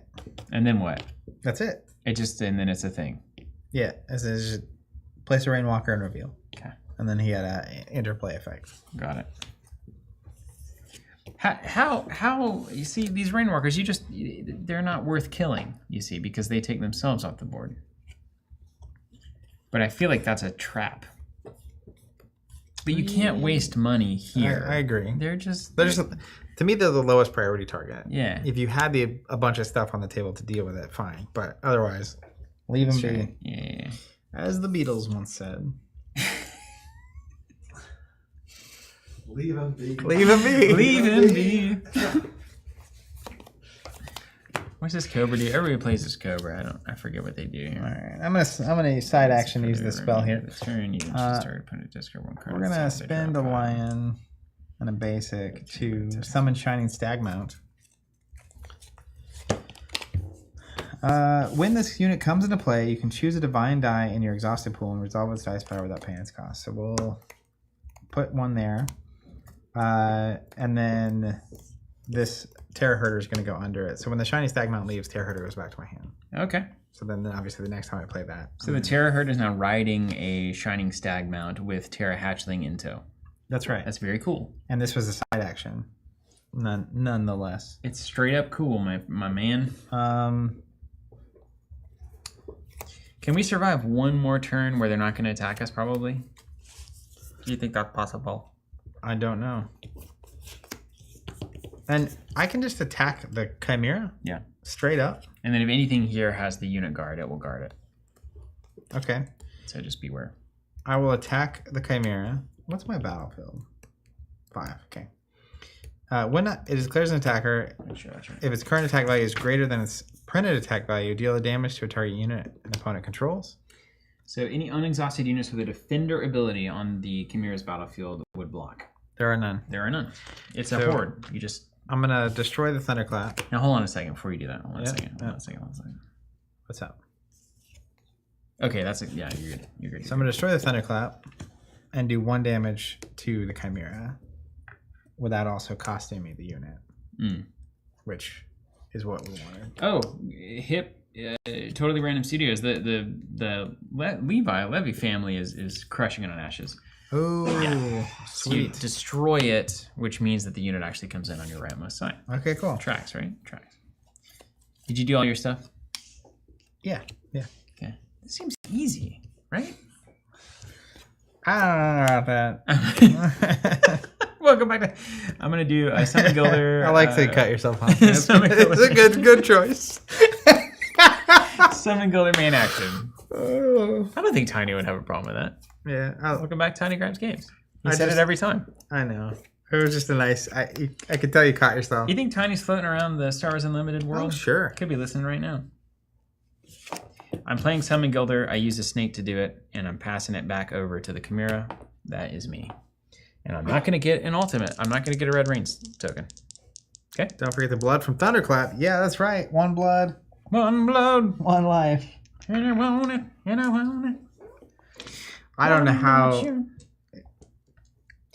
I can't imagine I ever play a co-op game by the rules. Do you know when I'm not on camera. Yeah, there's no way. There's no way. What were you going to say? Everything is null and void. Do you know that style of music almost like started recently? What style? Youngblood, whatever that song is. 21 Giants or 21... What is it, John? 21 Pilots? Pilots. Is that them? I don't know, but it's that sound. It's like this weird post rock, arena rock. That it's not 80s arena rock, but it's like punk synth turned arena. into arena rock. Kind of, yeah. Yeah, it's like Because like the 80s. But it's also like a little, he's kind of got that Nickelback thing. Yeah. Plus rock, synth. It's actually just leaves. And plus it's got that kind of electronic breakdown drop thing going on. It's got that old like rave drops. Plus some screaming. There's some screams. Yeah. But it's also very polished. Like it doesn't have a lot of the grittiness of the old, the punk vocals. But yeah, I think just like 60s stuff went arena and turned into the Eagles, I think punk went arena and turned into 21 Pilots, who I've seen live. I like them. Yeah, don't sleep on that electronic influence. It's everywhere. That's true. That's a very good music point. culture. That's a very good point. There's a big electronic influence. You ever leave a room and then hope by the time you get back it's a different topic? And then it's not. I've never done that. I'm going to 7. I went and changed the temperature because it went from like sweltering to freezing. That's right. Ugh. Red rain us up. Add the tuna. It's not a spin down, so the 2 is inaccessible. There it is. Okay. I have the 2 rerolls, and then I do a reveal. So hopefully this doesn't attack, and everything's fine. Carry on call. It's a 1 attack, 2 life. Horde aspect. At the start of the Chimera's turn, remove 1 status token from this unit. If it was the last status token, place 3 Rainwalkers on the battlefield. We will not be doing that. Even my Jimmy Stewart voice is ready for that. Comes in with 2 statuses. Oh, I see. So we need to get rid of him. Okay. All right, here we go. Over to you. Nothing but net. Easy. A shard and a 12. What could go wrong? I rolled too well for this game. Place a red range token on the Chimera. What? There's just an add a token? Wow, that is just single-handedly lost us the game. Reveal. Unbelievable. Flanking strike. After season destroys a unit an opponent controls by attacking, destroy the opposing player's leftmost target unit. It can't happen. I mean, to you, it can't happen though. We cannot let that fire. Good luck stopping it. What happens after this? Do they just automatically attack down the row? Yeah. Or do they just don't attack at all? They attack. Just right down. But once they're all exhausted, then we get open season. Yeah. So that's why the first rounds are normally tough because we're using all the cards to build a board. Yeah. And then by the third round, usually you've got a lot going. Okay. So how do we... Yeah, the leftmost unit is going to attack. So we've got 2 Rainwalkers that are just going to waste our time before we have to deal with this stuff. Well, yours, yes. This is not my leftmost unit. Yours specifically told you to put it on the left side. It did, didn't it? Mine, new stuff comes out on the right, technically. Well, this is actually helpful. This is just it gives me 2 free turns.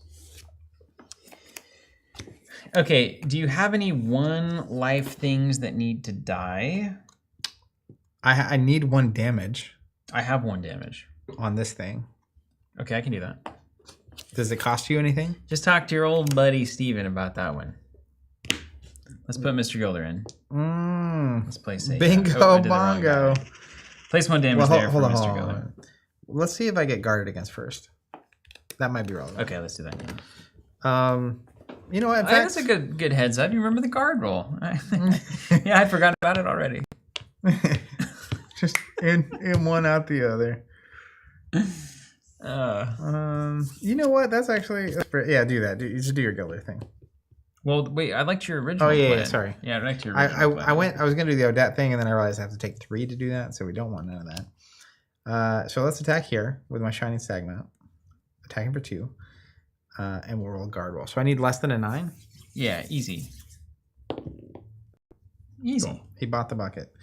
So 2 damage here, and then this gets defeated, and when it does, this Terra Herder is gonna go back to my hand. Go back to your hand. Yeah, nice. Work the system. Yeah. Love it. And then it'd be hilarious if you summoned the Gilder and didn't do the damage to this thing. Yeah, so summon Gilder. 2 blood. Gotta do 2 damage here.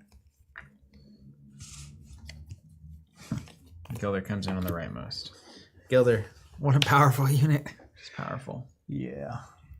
It's gilding things, you see. Yeah, Alicia was saying straight on angle is much clearer than a top-down shot. Yeah, it just looks like washed out. I don't know, it's weird. Well, we'll figure it out. We're experimenting with our color palette. Okay, so Gilder came in. I've got a side action. I don't need it. I don't believe, unless I want to actually just go to Frog. I've got 1. I've got 3 dice. I think that's going to be the best. Yeah, it's going to be the best. I think. So Gilder came in. We did some things, and now we go to the resolution. There's nothing to reveal. Ergo, we start with attacks. So 1 damage to face. Yeah, of course. Although, there's no problem here. Can you block for the unit but not counter? You can't. If you block, you have to counter. That's right. That's still the case, right? Yeah. That's the rule. Alpha Clash getting me turned sideways on that. There's too many games.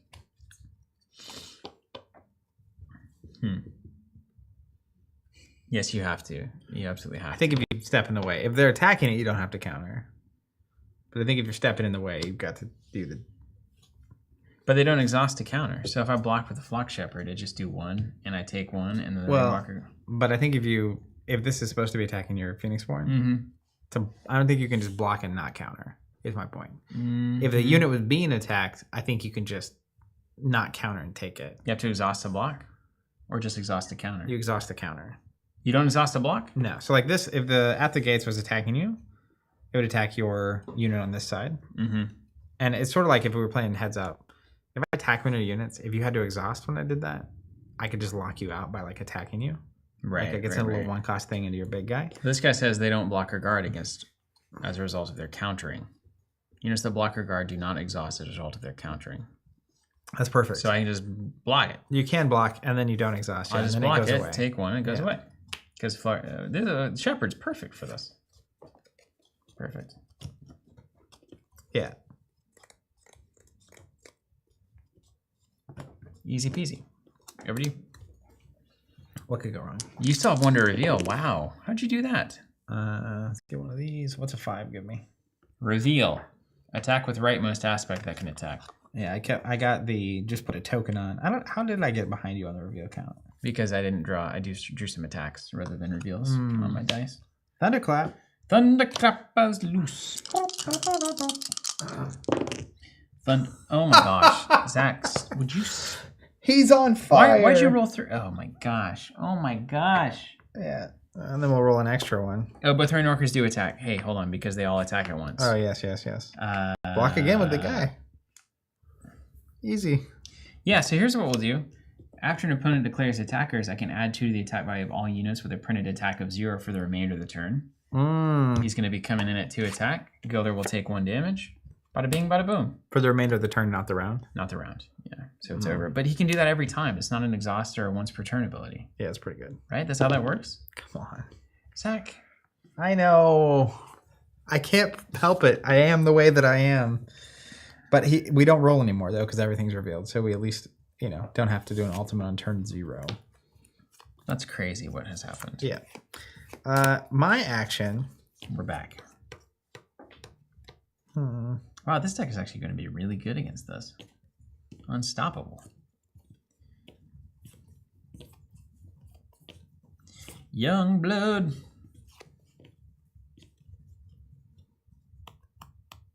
So we just have free reign forever, right? Forever and ever. Oh no, we got flanking strike coming up. It's got to go. You got any damage floating around? I can plug 1 here. That's beautiful. I'll do it right now. Yeah. Watch this. Hiya! Hawkeye in the party. Tsunami shot. Tsunami shot. 1 damage, 1 damage, 1 damage, 1 damage. Bingo. How much blood you got there? I've got 2 plus 1. So 3 total. Thanks. We basically already won. All right. 6. Boom. All right. Gilder doesn't exhaust, right? It doesn't exhaust because it doesn't exhaust to counter.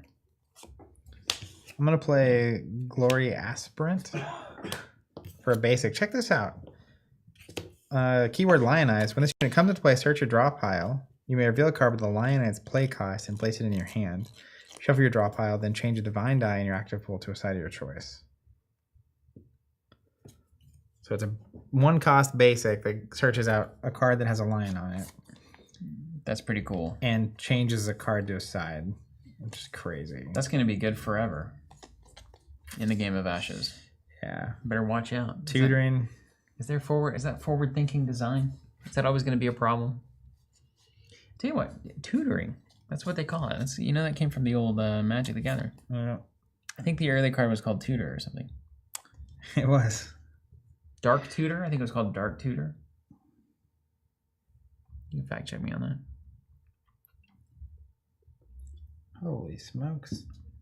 That was a good cut. Away from the drink. I like that. Very good. Oh no, we're in a session of Zach reads the deck for the first time. We got a reader. No. There's only 3 choices. You guys can go back to talking about Creed or whatever. 21 Creeds. Yeah. There you go. It does come out of Creed. Demonic Tutor. Look at Tom Malucci. Beard's getting longer every day. Yeah. Just keeps growing. What do you think Tom's doing right now? Did Tom get his Star Wars Unlimited boxes? He was, last I knew, he was not into the game, but he was considering it because all his friends were playing. What is he getting into these days? Life? Hang gliding or something? Or like hiking? He plays a lot of board games, I think. And programs things. Oh, he's programming. He's making that money. He's making that sweet cash. No wonder he has a beard like that. He's just probably at home all day coding. Would you say half the people watching this are probably programmers? Silver Paladin? Look Just at this at art. home like that. I know, Silver Paladin, just play it. Whatever it is, just play it. I don't have the resources to play it, so we're not doing that. We can at least get it. Ooh, this is good.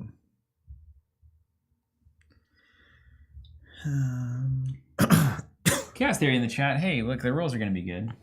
And Ryan Roper suddenly arrives. Depends on what you're tutoring, since you can first 5 whatever you want, and the decks are small and you draw up to 5. Tutoring isn't quite as valuable overall. But we don't need that truth in here. I will get the Silver Paladin for next round. It has the word smite in it and exalt. I didn't even read what they do. I just know that smiting things is powerful. Those are 2 things you're going to want. I smite thee. All right, well, that was nice. You did that. That was very good. All right, did my thing. All right, so nothing is revealed. At the gates is going to attack my leftmost unit, this Prism Tetra.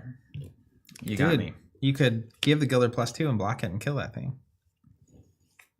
Right? But it's going away at the end of the turn anyway. This I might thing? want to see how this thing is. I don't think it's worth it. I see. There are better. That's the thing they do. Yeah, probably. We need to kill that one. All right, Tetra. Thank you for your service. Oh, do you remove one at the start of its turn? Have we done that already? I think we just did it this round. That's the first time we had to do that. I hope so. Yeah. I don't feel like it was. This will attack me for 1. I don't think I'm just going to take 1. I don't think it was. If it wasn't, we should have done something about it. But now it's going to trigger. If we don't get rid of it this here action. Yes, that is how that works. Right, because we're about to remove that at the start of the I'm about to kill him. Right now? So I could have used this to do 2 to it and take 0 because I would take 1, but I have the -1. Right on, okay. So I would have done that. Are you doing it now? Like last action, if that would have been the turn, it would do it instead of land ice. That's what I'm saying. Rules call from Chaos Theory. Tetris can't block. Yeah, it doesn't matter. I mean, it just attacks the leftmost unit, right? Great, yeah, it's not blocking. Great. Yeah. So, anyways, I would have done that last round instead of this. It wouldn't have mattered. Nothing on the board changes. So I'm just going to do that now. Spend a basic, take 0, take that off the table. And what did you do instead of that? Well, last time I should have done that instead of playing this. Okay, well then just turn that over so then get it out of our... Well, that would have happened last turn. And then this turn I'm playing this and getting the card that I got. What did you do last turn? I played this. Oh, it's our turn again. It's our turn. Yeah, that's what I'm saying. That's what you're saying. Okay. So I could have flipped those actions to no consequence if that had only had 1 token on it. I get it. Just trying to get the rules right over here. Yeah, if we walked it back and that has 1 on it, then I would just get rid of that thing. So Chimera went, took out a fish, and then our turn comes back around. You play the Glory Aspirant, is what you're saying. That's right. And then I play Summon Ruby Cobra. Oh, you got the Ruby Cobra in there? You right. 1 die used. Oh, no die used, but then I'm going to summon 1 here coming up. Okay. So my guys do nothing. You're going to get attacked for 3 to your face. Yeah. Now we've got a problem. We've made mistakes. Well, if you... Oh, dude, sweet. if you give +2 and block with a mouse, you go. Yeah, away. we're gonna do that. Then he's gonna be exhausted, so I can actually punch for 1 and not lose a unit. Perfect. Yeah. So we will pump the Gulder up with our Flock Shepherd with Gather 2, add 2 to the attack value, and then we will counter, blocking with the Gulder. Gulder will die, but we'll do 2 damage.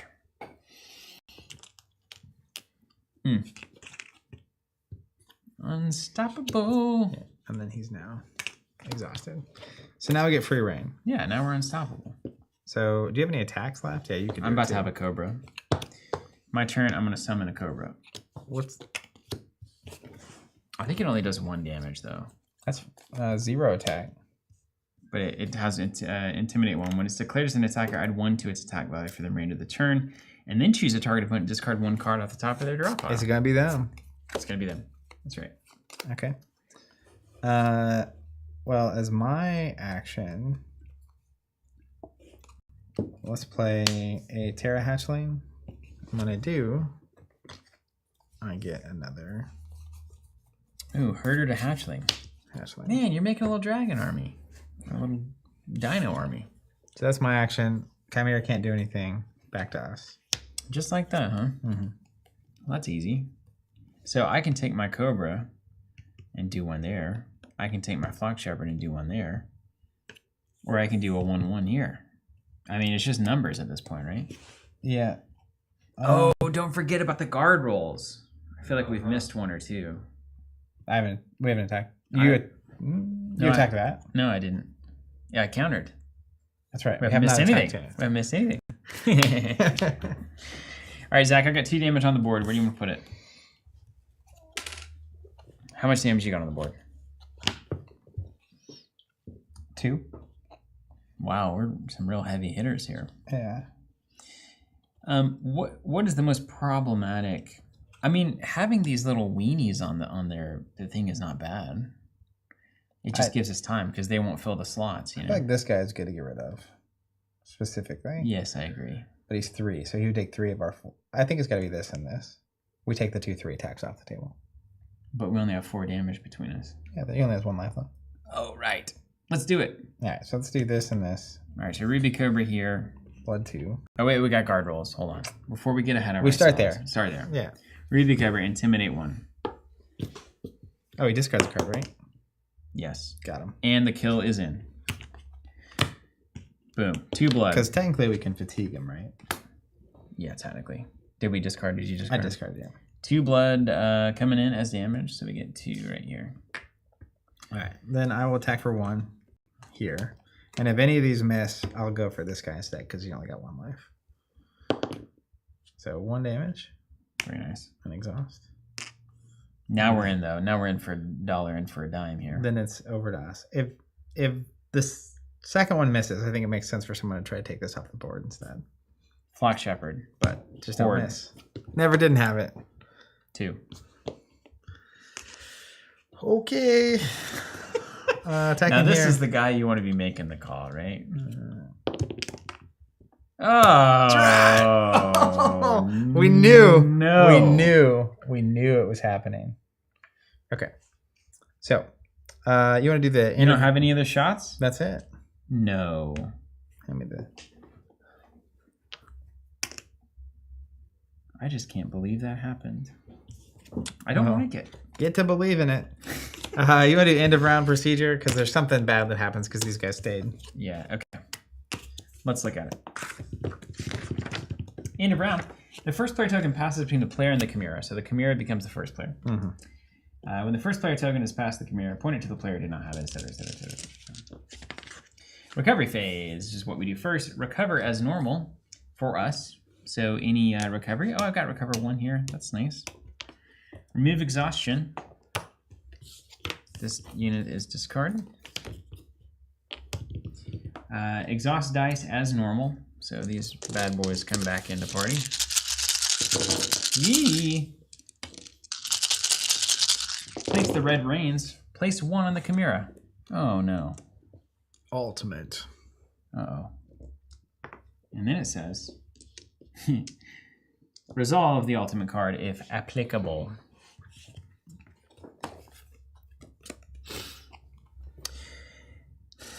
Remove red rain tokens from the Chimera equal to its ultimate value. Positive. Discard all cards in the Chimera's battlefield that it does not own. That is currently 0. Deal 1 damage to all units the Chimera's opponent controls. Oh no. Oh. You got, bud. There goes my life. Oh man. There's a Creed song that is perfect for this moment. There is. There's always a Creed song that's perfect for the moment. There goes my battle line. It's not Creed. But it's close. It does feel close. Place 2 Rainwalker conjured aspects onto each of the Chimera's battlefields. If it is currently the recovery phase. What was that? Place what? Place 2 Rainwalkers on the battlefield. Each player. From your side. If it is currently the recovery phase, do this step after replenishing aspects. Okay, so it doesn't stop us from getting cards. Yeah, that tracks. Remove this card and the top behavior card from the game. Okay, we're a little bit crazier. We're a little bit, and luckily, Zach has built a great board. I also have a great board built up here. Ready for the new challenge. Alternate between battlefield. Replenish the aspects. Okay, we got. Starting with me. Is there no penalty for these guys staying out here? Did you get this this thing? Yes, there is a penalty. Each aspect that survives. 4 red rains tokens. Oh. Okay. Oh. Okay. Cool. Hey, it's time to start rushing. We need to get 70 damage on this thing as fast as we can. 2 walkers per player. Yeah, so you get 2 walkers. Yeah, we will get them. Yeah, in just a second. Okay, so then these come into the right, yeah? Yeah. Oof. You can have those.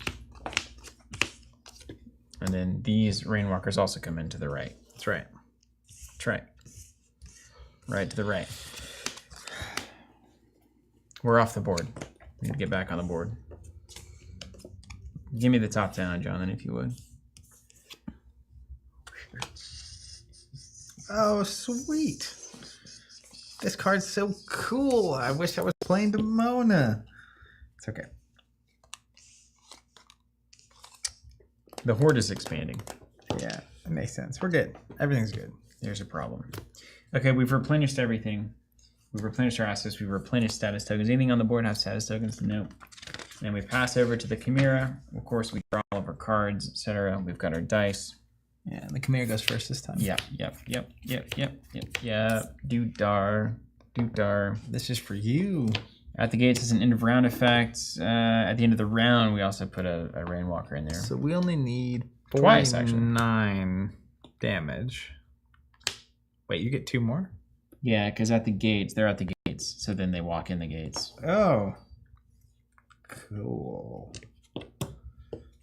It's not good. Listen, man.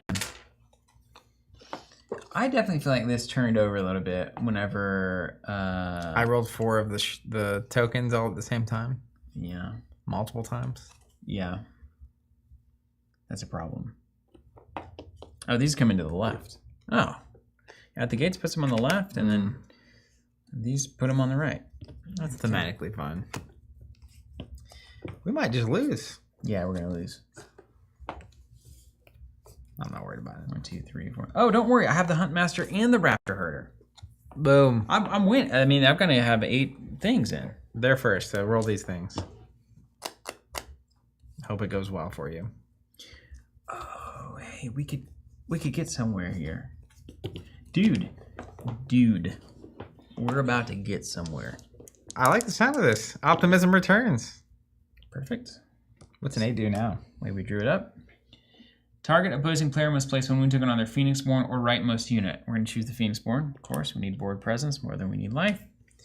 And then reveal. Flanking strike, not a big deal. After it destroys a unit, everything's bad. All right, mine. A basic and a 10. 10 is place a Rainwalker conjured aspect onto this battlefield. Reveal. Carrying call. At the start of the Chimera's turn, remove a status token from this unit. Then if it was the last status token on this unit, place 3 conjured things on it. Okay. Apparently we had 1 too many red rains tokens. Our audience is helping us out. But wait. Oh, the 4 would have got us past there anyway. Yeah, definitely. Yeah. We just got dogpiled. We already added the 1 at the end of the turn, but then we added. I feel like we added 4, right? Because there were 4 things left over. That should have been. That's 4. I think we were at 4. Right. I mean, I'm not one to recline from a good time. I'm flashbacks to 2020, our super heroic challenges. Okay, do we get to go finally? We do, yeah, it's on us. Okay, we have business to attend to. I concur. So I'm going fish. I'm going to just clear all 3 of these. Unless you have something that's like an AoE effect. You're going to clear all 3 of those? Uh-huh.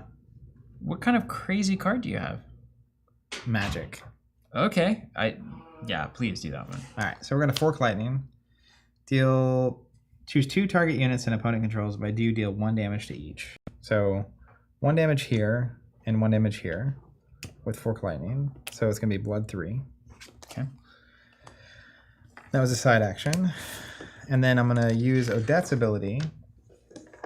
I'm going to exhaust and do 2 damage to a unit. So I'll do 2 damage to this. And take none because of my shield thing that I have. So this will be destroyed and we'll go Blood 1. 1 more damage on the situation. Got it. I figured out what happened. Gotcha. You had 1 red reins for everything that's out. Not 1 red reins static and then everything that's out. Yeah, you were a little hasty. Yeah, I didn't finish reading the sentence. I've been there before. Okay, now can you explain to me what you did narratively? Fork Lightning? I played Fork Lightning, and then I used my ability. So Fork Lightning was 1 and 1 to 2 things that have 1 health left. And then I did this to do 2, and I take 0 because I have the shield on. Very good. But that leaves nothing terrifying out. Very good. To attack me. Very, very good. All right, fish. You ever listen to the band Fish? No.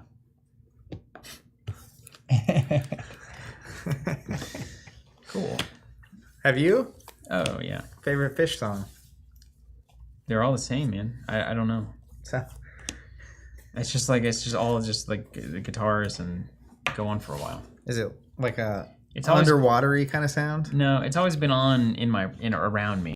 I haven't ever like listened to an album and been like, oh, this song. I think they just start playing and they don't stop playing. Are they the Jerry Garcia band or is that the Dead? That's the Dead. But But they're they're the the same same idea, thing. right? They're both jam bands. You put it on and then they go on. One song leads to another, you know. They played that Dome recently.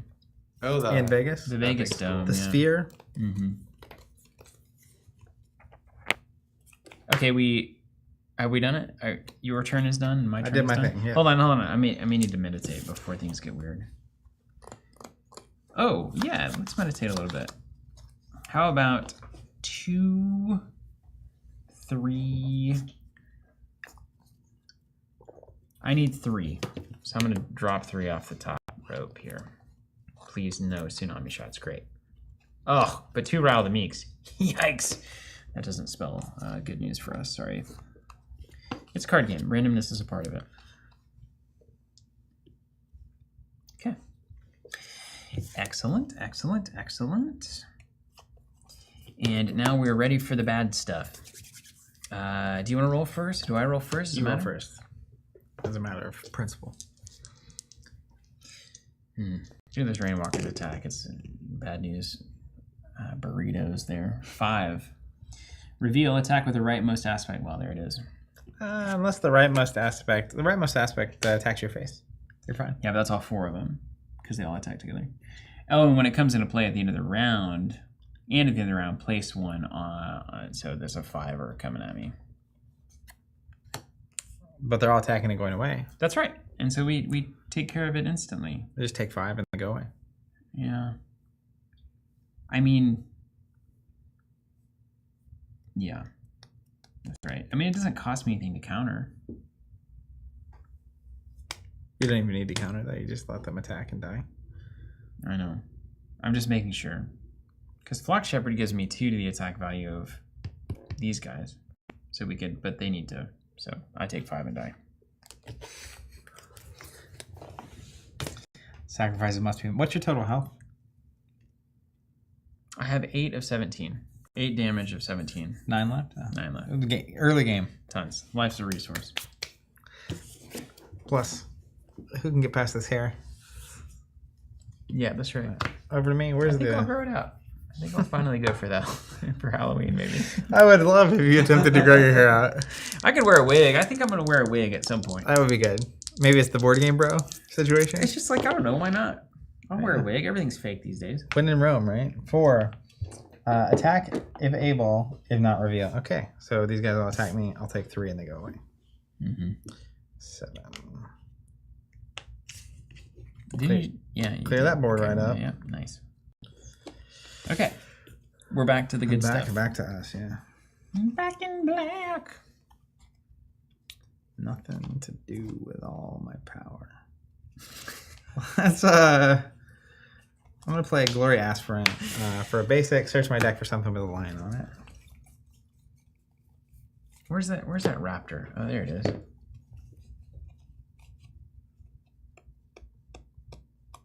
Oh, okay. See, dude, I'm conducting a symphony that is going to blow your mind.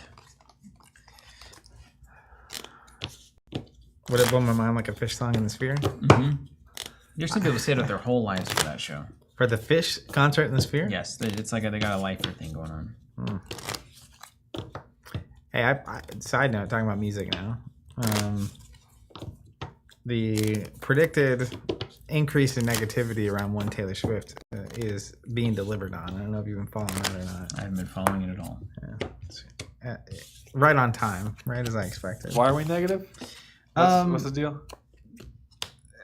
All kinds of things, like her drama with Olivia Rodrigo, which everyone loves. The drama or the Olivia? Everyone hating the drama between.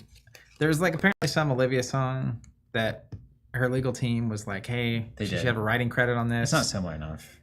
And it's like, Is what does Taylor Swift need? They got a beef going on? Yeah, dude, there's a total beef, kind of. But they were like friends for a while. But then it's like she made a pop song that sounded like every pop song on Earth, which all of Taylor Swift sound like that. It also feels a little ego, like she's starting to get popular. So like, there's also the drama of the hero's becoming the tyrant. Billie Eilish, etc. The lawsuit against the plane situation, the guy tracking him and stuff. This is the whole like, and then I think it was the Grammys or something. She just did like 4 or 5 really. So the hero is becoming the tyrant. Things that are like you're just out of touch. The hero's becoming. Yeah, it's like she became a billionaire and had a billion people love everything that she did. She released an album that was. As an example, Billie Eilish was talking about artists who are doing all these tricks to like top on charts, like alt covers or like exclusive song on this one, and Taylor's just doing this to the max. I've turned off the emails because it's like, stop, please God. She's the Wizards of the Coast of pop music. Yeah, I mean it's a new, but it's also suspiciously timed with like the day that Billie Eilish's new album comes out. New stuff happening. So, anyways, there's drama. Plus, everyone's sick of the whole Travis Kansas City thing. I don't know. I've said forever, I don't really follow the like personal life side that some people get really obsessed with. Yeah, but sometimes it follows you. But Reddit knows what you click on, and so then like it starts serving you things, and it's just like more and more percentage of things that I'm seeing about her are like very negative. Kind of like Star Wars. Star Wars tipped that scale as well. Episode 8 was a little extreme on both sides, but then 9 was just like everybody knows. I have unsubscribed from everything Star Wars in any feed of mine. Great. And life is a lot better now. You wouldn't see our video then? Probably not. Congratulations. Yeah. Well, more like Star Wars YouTube channel, Star Wars Twitter account, Star Wars Reddit stuff. Did you do your thing? You did your Lionize thing? Yes. You played that just now? Here's becoming the tyrant. Well, I'm going to meditate real quick. Okay. I need 2 lions and a wardrobe. Over here. Is that a Creed song? No, it's a C.S. Lewis thing. 3. Attack if able. If not, reveal. What is it, leftmost? Mm-hmm. Okay, that's fine. Do we want to stand in the way of that? You may add 2 the attack value.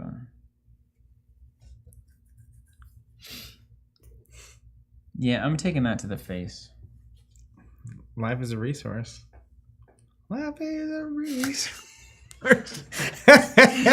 Oh man. That's a good song, and there's a YouTube channel there that we could start too. Life is a resource. No, it's like just covers of songs, but board game related. Yeah. You know? Isn't there somebody who does that? Songs. Attack if not otherwise reveal. Let's see what we get. Charging Horde. When it declares an attacker, place a rainwalker conjured aspect onto the battlefield. Horde attack after it declares an attacker, etc., etc. So it's fine. Okay. That's it, right? Back to us. Does 1 damage matter for you anywhere? It needs to. Could it matter? Like it needs to. You want to get an at the gates out of here? Hilarious. I think the appropriate call here is side action to put this in, resolving one of these to get it to 3. That way if that attacks me, I just counter it. I don't think 1 does anything for me anywhere. You know what? Actually, hold on. 1 damage, you say? Yeah, it doesn't have to be now. It can wait. If it would be more helpful later. Oh, this is exhausted too. I'm sure Trout was telling you that. Maybe not. What do you think? I got 1 more reveal as well. I've got 1 damage floating or not. That's what we're looking at.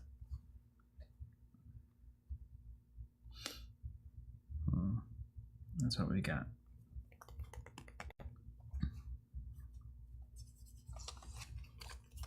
I really would like to get a Gilder out, I think. Just to prevent any funny business from happening. And if I get the Gilder out, then it's gonna be a damage somewhere. And we don't want to waste that. I think I have the 1 damage does not matter to me at this moment. Golly. But how many instances of 1 damage are you gonna do? Just the 1 on the summon. 1 time.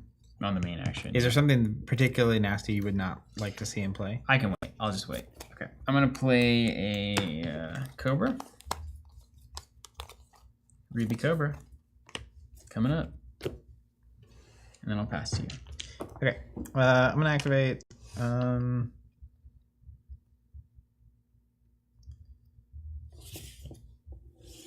be ready for Gilder next turn. That's gotta happen.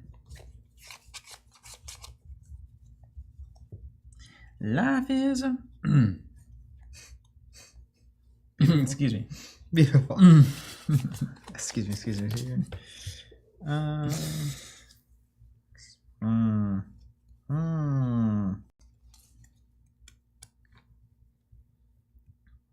not an action. If I pass, can I get back in? As long as it takes a thing? Yeah. According to natural ashes rules. Alright. I'm gonna not. You're gonna pass. Okay.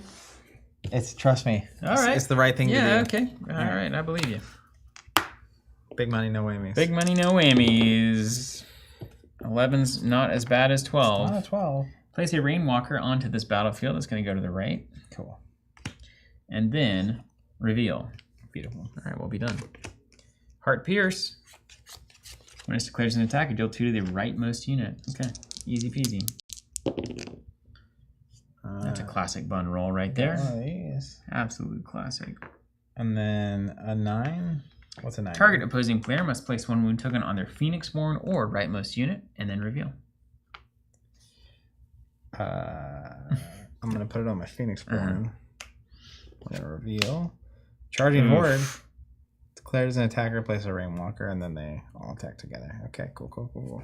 Oh, hey, passing gives it a red range token if there's non-revealed. You can't pass. Don't pass. It's not much. Oh God. Just put something out, dude. Put a Stagman out or something. I don't know. Do something, anything. Well, the Stagmount's a side action. That was my problem. Oh my gosh. Play something out of that hand, please. Oh.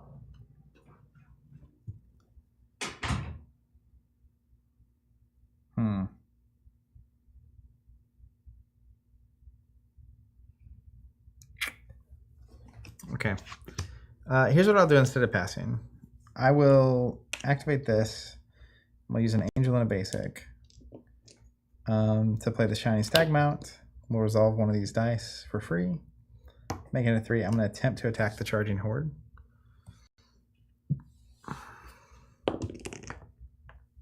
I succeeded. So it will take 3, and it's blood 2. And then this will go away, and this will come back to my hand. Those cards are good. We did it. So you can't pass. It's the #1 rule of Fight Club.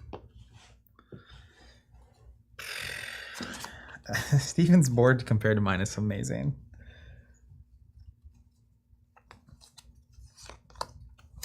How would you guys rate the difficulty of this one compared to the other expansions? Particularly on Heroic, I guess, but just generally. Feels pretty good. This is the first like really wide board I've seen.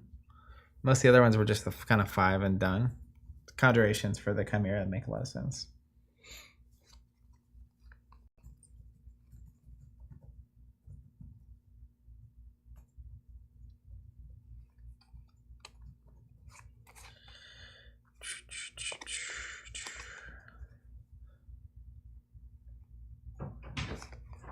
Oh, nothing. I got Tim Tam. Yeah, I had a Tim Tam slam today for the first time. All the way from New Zealand. What did you slam it with? Coffee. Vodka? Have you ever had a Tim Tam slam? Oh, yeah. I was not prepared for the experience. Mm-hmm. People warned me, but it was still somehow surprising. Instead of passing, I activated my mount, I attacked. I rolled the guard roll. I succeeded. I destroyed the other charging horde. Great. So the reason I was waiting is because I technically have enough to play 2 silver paladins. And if anything with 1 life came out like that thing, I could just kill it on play. Mm-hmm. And I didn't want to spend 4 of my dice until I got that ability. Is it 1 printed life? 1 attack, I'm sorry. Got it. Okay. So now it's back around to us. Yeah. Okay. And then I'm going to take an at the gate swing to my leftmost unit, which is acceptable. Now, would you rather play a mouse and have me play a card that just definitely gets rid of it? I'll be playing a mouse for sure, but I'd rather this attack than this attack. You would rather this attack? Yeah. Okay. Yeah. So it's going to attack the Flock Shepherd. I'm going to counter. They're going to kill each other. And we're going to be fine. I see. Yeah. So we're going to go Gilder. Right? Actually, you know what? Bun. Hold on just a second. I am short a nature die. And if I make this play, this is going to be bad for me in the long run. Okay, so I cannot Gilder.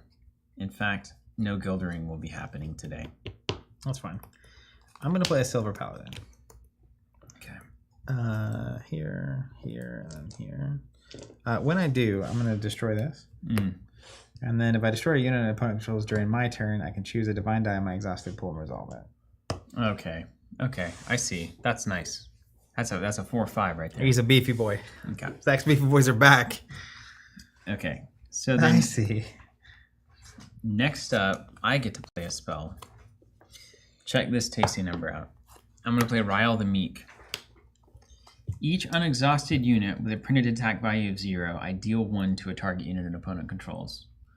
1, 2, 3, 4, 5, 6. Like that Cisco song. Wow. It's not Cisco. What is it? Mambo number 5.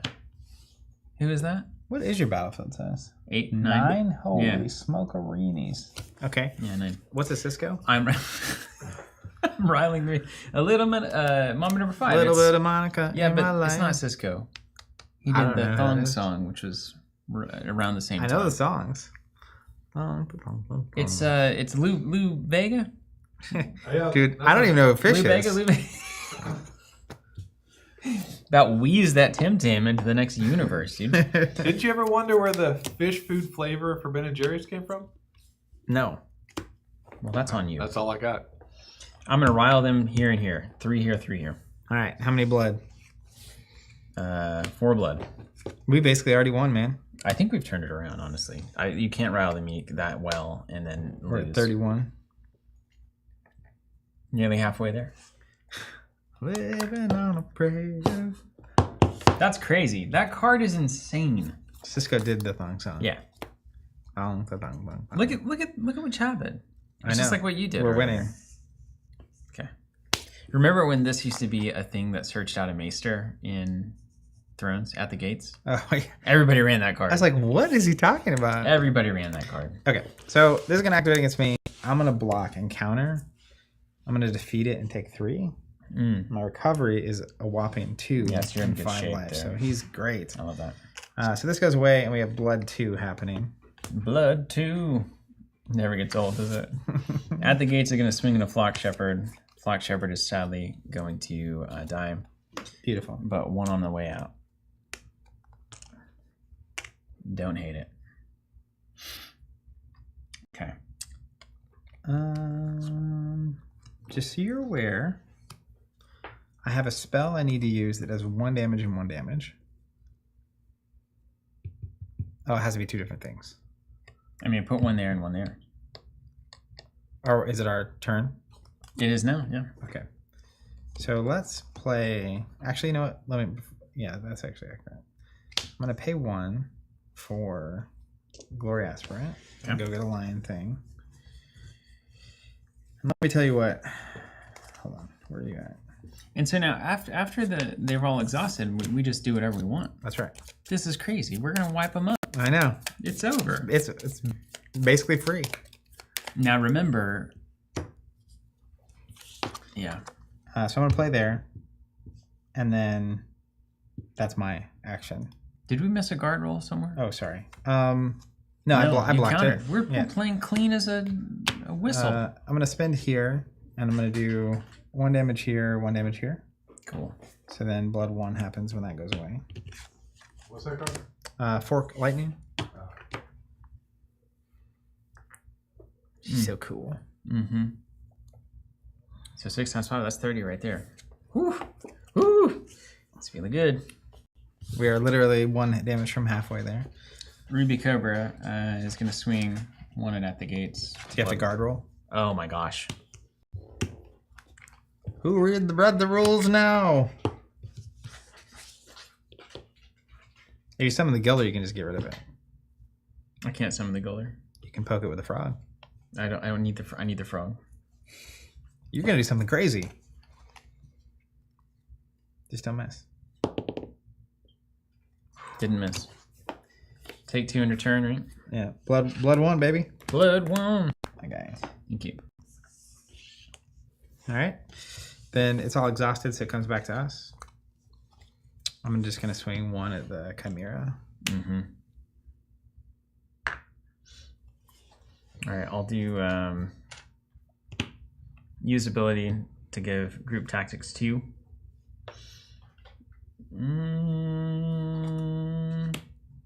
Wow. Hold on just a second. So we could also do life. Is it life? Life value up to 3. Okay, that's acceptable. Increased by 1 this turn. Well, actually, let's make sure. Intimidate. So that adds 1. That would add 1. These paladins are crazy. This is fine. My goal in life is to have 3 of those on the table. Sick, dude. Sick. Okay, Prism Tetra. Mm-hmm. We're gonna give them group tactics 2 with this ability do 6 to face. So we're 4d2? So 2, 4, 6. Yeah, but we're at 42 total damage. Oh, right. You're right. 28 to go. You got anything? I did my thing. You're done. Over to you. Yeah. All right. So they pass back to us. Mm-hmm. All right. Let's go. Swing with all 3 of these into the Chimera. That's going to be 1 because of Intimidate 1. And then 2 because of group tactics, 2, and there's 3 swinging. So 4 2, more. 3, 4 more. Pulls the strings. Anything else on your side? I'm done. Okay. All out. Let's play a Hunt Master. Come on now. Don't miss this guard roll. Oh, I don't miss. I don't miss, buddy. That comes in with a Panther Spirit. Mm-hmm. Passing it over to you. I'm still going to pass. Okay. Let's go Hunt Master into At the Gates there. Okay. It's going to do 2 to the Chimera, as intended. As the Lord intended. Loving that. Okay. Easy peasy. 3, 4, 6, 7, 8. Okay. Then the Panther Spirit is going to attack At the Gates there. I see. Got him. For 1.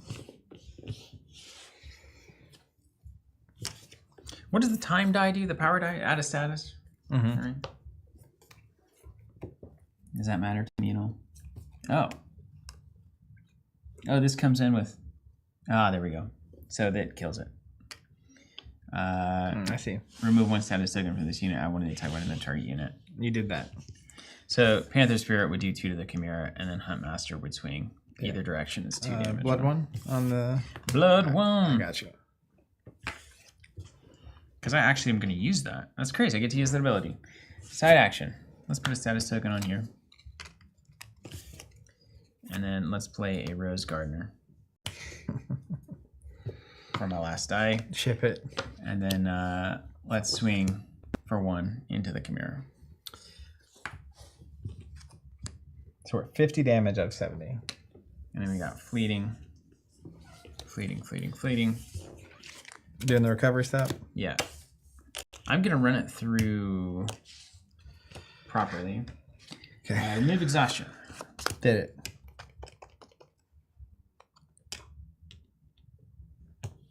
Okay. Then we exhaust dice as normal.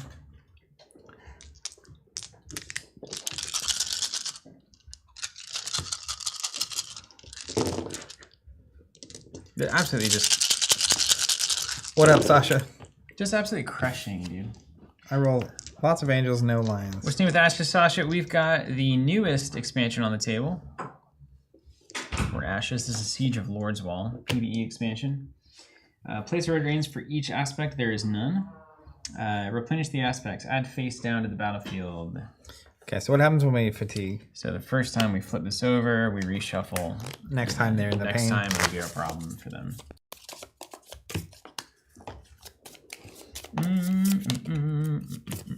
Oxidor saying the last 2 turns were confusing. Last 2 actually. Yeah. Yeah, so basically Huntmaster comes out with Panther, removes the status as a side action, swings with Panther. Panther misses the guard roll, so it hits the Chimera. Next, Huntmaster swings in, hits the guard roll on the 2 that we rolled. That successfully kills it, takes 2 damage, then it will recover 2, so it doesn't matter. And then we add 1 with the turtle die onto the status, and then we swing with the Rose Gardener. All right. So we're all clean. Then we replenish the aspects as we've done. We replenish any status tokens that are needed. And then we can discard, which I'll discard this card. And ready. Cool. Very powerful. And 5 in.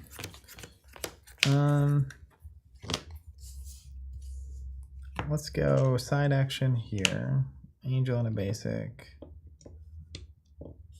Yeah. We'll go stag mount and we'll activate my trap card here, and then main action.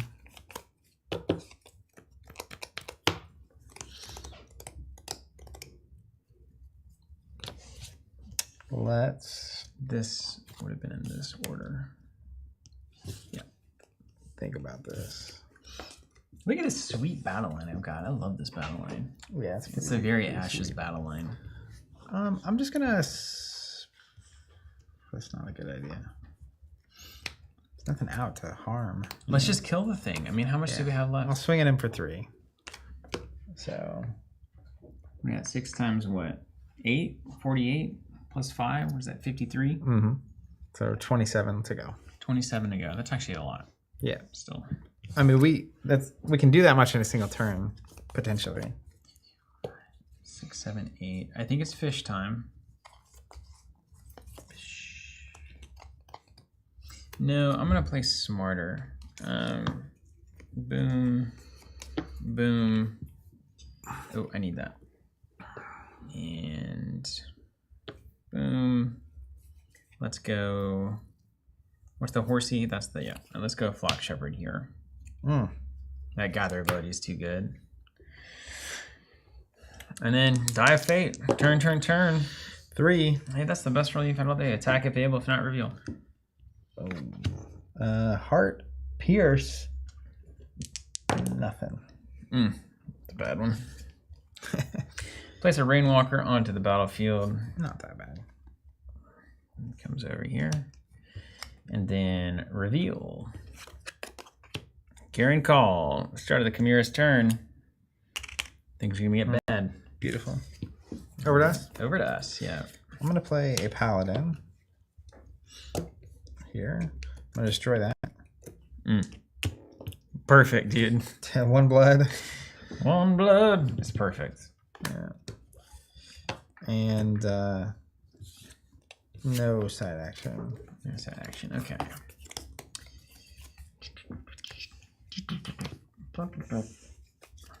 Fish. Scott, can you play as any Phoenixborn in a limited? Does it say in a limited pool? Or is it a limited pool?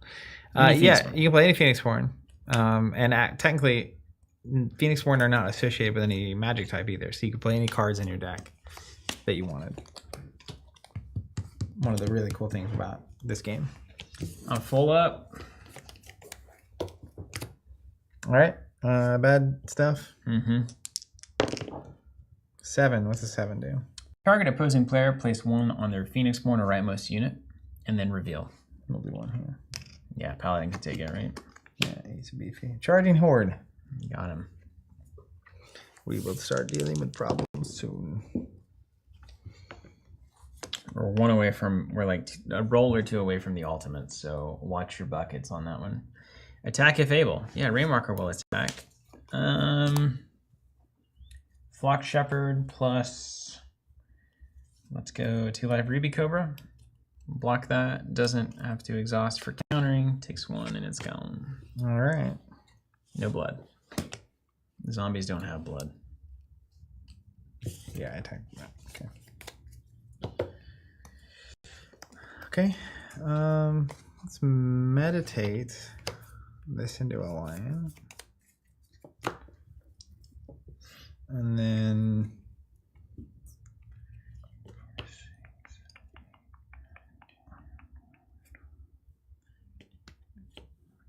how much damage do we have to do? How much damage do we have to do right now? 9, 26. Okay. I got 14 just on board. I've got 6 on board. That's 20. Not 26. It's close though. That's real close. Yeah, plus these things technically.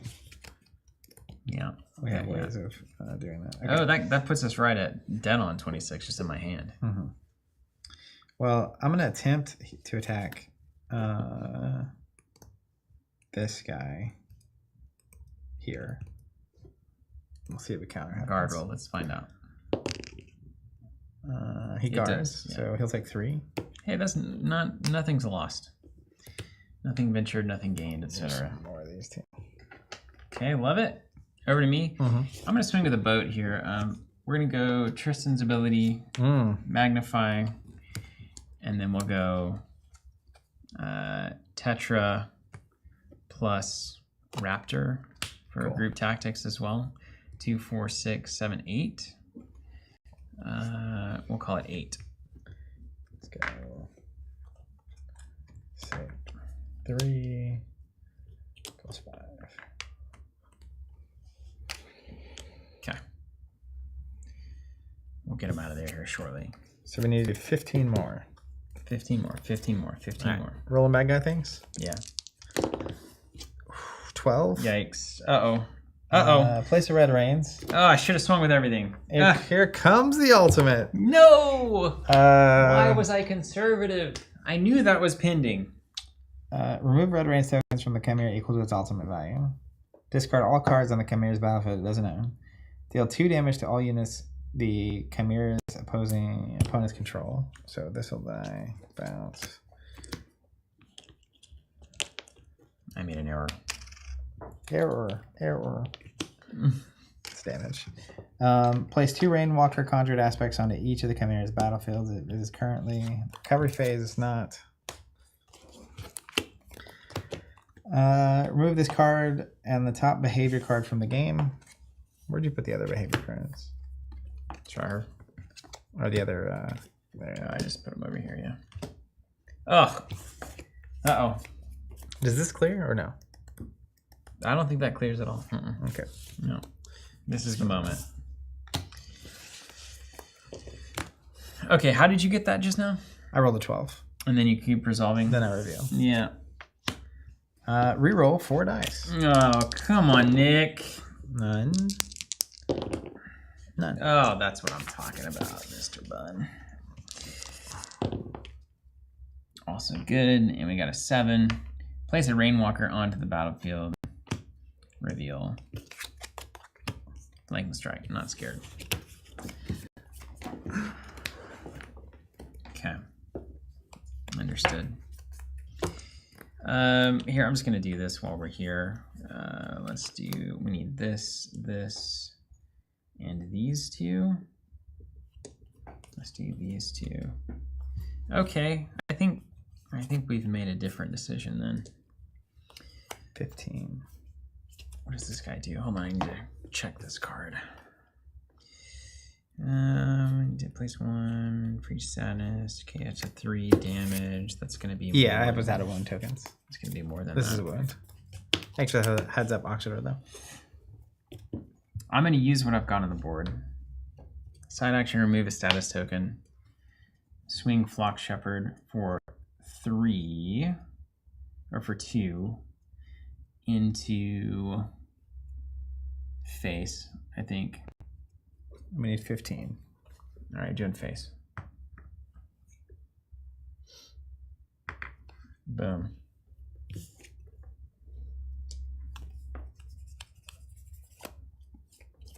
Over you. Unless you need that 2 damage somewhere, that would make your life easier. I don't think so.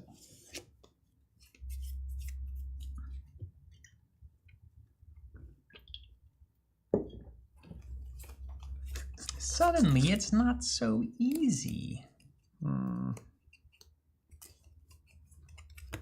Life is a resource. I'm gonna take it to my face. See, we can start a YouTube channel. It's just songs like that. That's a YouTube short, 15 seconds. I swear that goes at least 10,000. At least. I'd dress in like a funny hat or something. I'd like say like hashtag MTG, because they always say life is a resource. Hashtag MTG. Yeah, and I'd be called the Black Locust Band or something. It's all, Jonathan, it's right there. Why aren't we doing that right now? I'm gonna destroy this and get this. Why aren't we doing it right now? Call it MTG covers. I'm in. I don't know what I'm into, but I'm in. It's Board Game Bros, though. We know it's Board Game Bros. That's really what it's about. Ugh. Backbreaking. Place a red rains token. Reveal. Yeah, that's not bad. Should have waited. What's that say? Got it. Okay. 3 in a basic. Love that. Attack if able, if not revealed. This is the worst. Okay. After this unit destroys a unit opponent controls by attacking, destroy their leftmost unit. So we're not letting that happen. Tristan's going to take that for 3.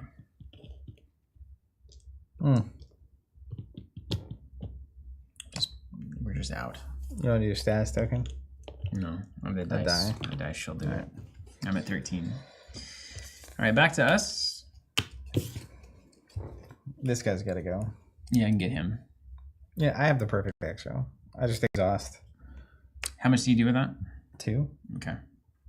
So 1 blood. I'm not going to sing it this time. I know that you're waiting, but I'm not. I'm just not. I think the bid has gone. That was my action over you. All right.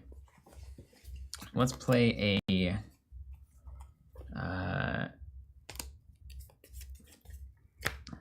Gilder. And we'll do one. Oh, I spent the horsey or the snaky. And we'll do one when the Gilder comes in to this guy. 1 Blood 1. I think we need 11 more. That's 7 on the board. Okay, we're gonna get a spot then. Are we? Yeah. Are we? What's an 11 do? Place a Rainwalker and then reveal. Well, at least they're out. Flanking strike. Yeah. Cool. All good. All good. Watch this. Watch me not roll that Red Reigns. He did, but it's okay. It's just a Red Reigns token. We're gonna win before it Oh matters. yeah, easily. 3. Attack of Abel. Chimera Rainwalker. ain't gonna know what hit it. Take 1, baby. Mm-hmm. Take 1 and it goes. Baby.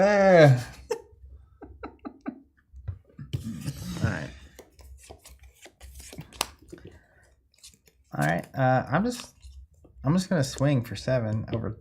Can I attack with multiple things at once? Yeah, just not at units. Yeah. So I just attack for 7. And then how much we got to do? I'm not a math guy. Can you? He says it's 69 4. and 70. Is that right? Let's see. We got 6 times 5. That's 69 currently. Out of 70. Yeah, it's in this one. That's good. I thought we were going to 80 or something. It's not even close, dude. I've got 2 tsunami shots. I mean, this Chimera was sent absolutely packing. Back to back to back to back Ashes champions. Undefeated. Conley can't buy a bucket, dude. Yeah. Try next time. What are we gonna play on Heroic 8? And I've got a precon. They got nothing. Although the precon seems way better than, some of the precons. Those were some good cards you were playing out of Odette. Dude, it's like every card's worth 2 cards. That was incredible. And these paladins are on fire. Thanks, Xeridor, making it happen, dude. 7. We could have got it to 80, maybe 90. He can count. I can't, turns out. I had 2 tsunami shots, man. Can you imagine how powerful it feels to be in this position? Just imagine. I'm picturing. Yeah. And I achieved my lifelong dream of having 3 paladins on the table. Look at that tsunami shot, too. Look at that bow. Look at that bow and those 4 arrows coming out. Come on, that's cool, man. It is very cool. All right, Heroic 3 next. Next time's Heroic 3. Yeah, I'm into it. Let's see what the difference is. Oh, look at that. 7. So we'll do constructed decks with Into Heroic 3. 7. Oh, that does make a big difference. That's a linear That's scale. heroic 2. You want to go heroic 3? Yeah, look at Heroic 3. But wait, there's more. Yeah, that's 7 cards out That's here. 7 on the table. doodads. But cards are just health. Cards just do damage to the Chimera. So Yeah, but like the amount of time you have when they can't do anything to you yeah, goes way down. That's like you have to play a really wide turn to get out past them. that's true. So I think it would be challenging. And this one with the board clears on the ultimates is actually quite good. Yeah. That's very good. Hey, thank you all for watching. Thanks for being here. Hope you have a lovely rest of your day, rest of your evening. If you haven't checked out Ashes, I'm surprised that you're still here. Yeah, we have a Red Reigns bundle on the site. Super easy way to try the game. Highly playing. recommended. Comes with a deck you can play against the Chimera just like this, and the dice you need to do it. If this seems enjoyable, that is definitely worth checking out. Yeah, that's right. Thank you guys for being here. We'll see you next time, next Monday. Yeah. And shout out to all our Ashes subscribers. Cranking. We're about to be 4 years deep on this thing. Can you imagine 4 years? Absolutely into the relaunch? amazing. Jonathan, what do you think next Monday looks like? Any idea? Nothing What do you yet. want to do? What should we do? Waiting for inspo. Yeah, we'll get some inspiration. Warlord, sorcery, Maybe. sorcery Those are good Club 2 ones. coming up. Listen, I'll be here. Maybe Ashes Heroic 3. Oh, Who knows? who knows? We'll see you guys next time. Thanks for being here.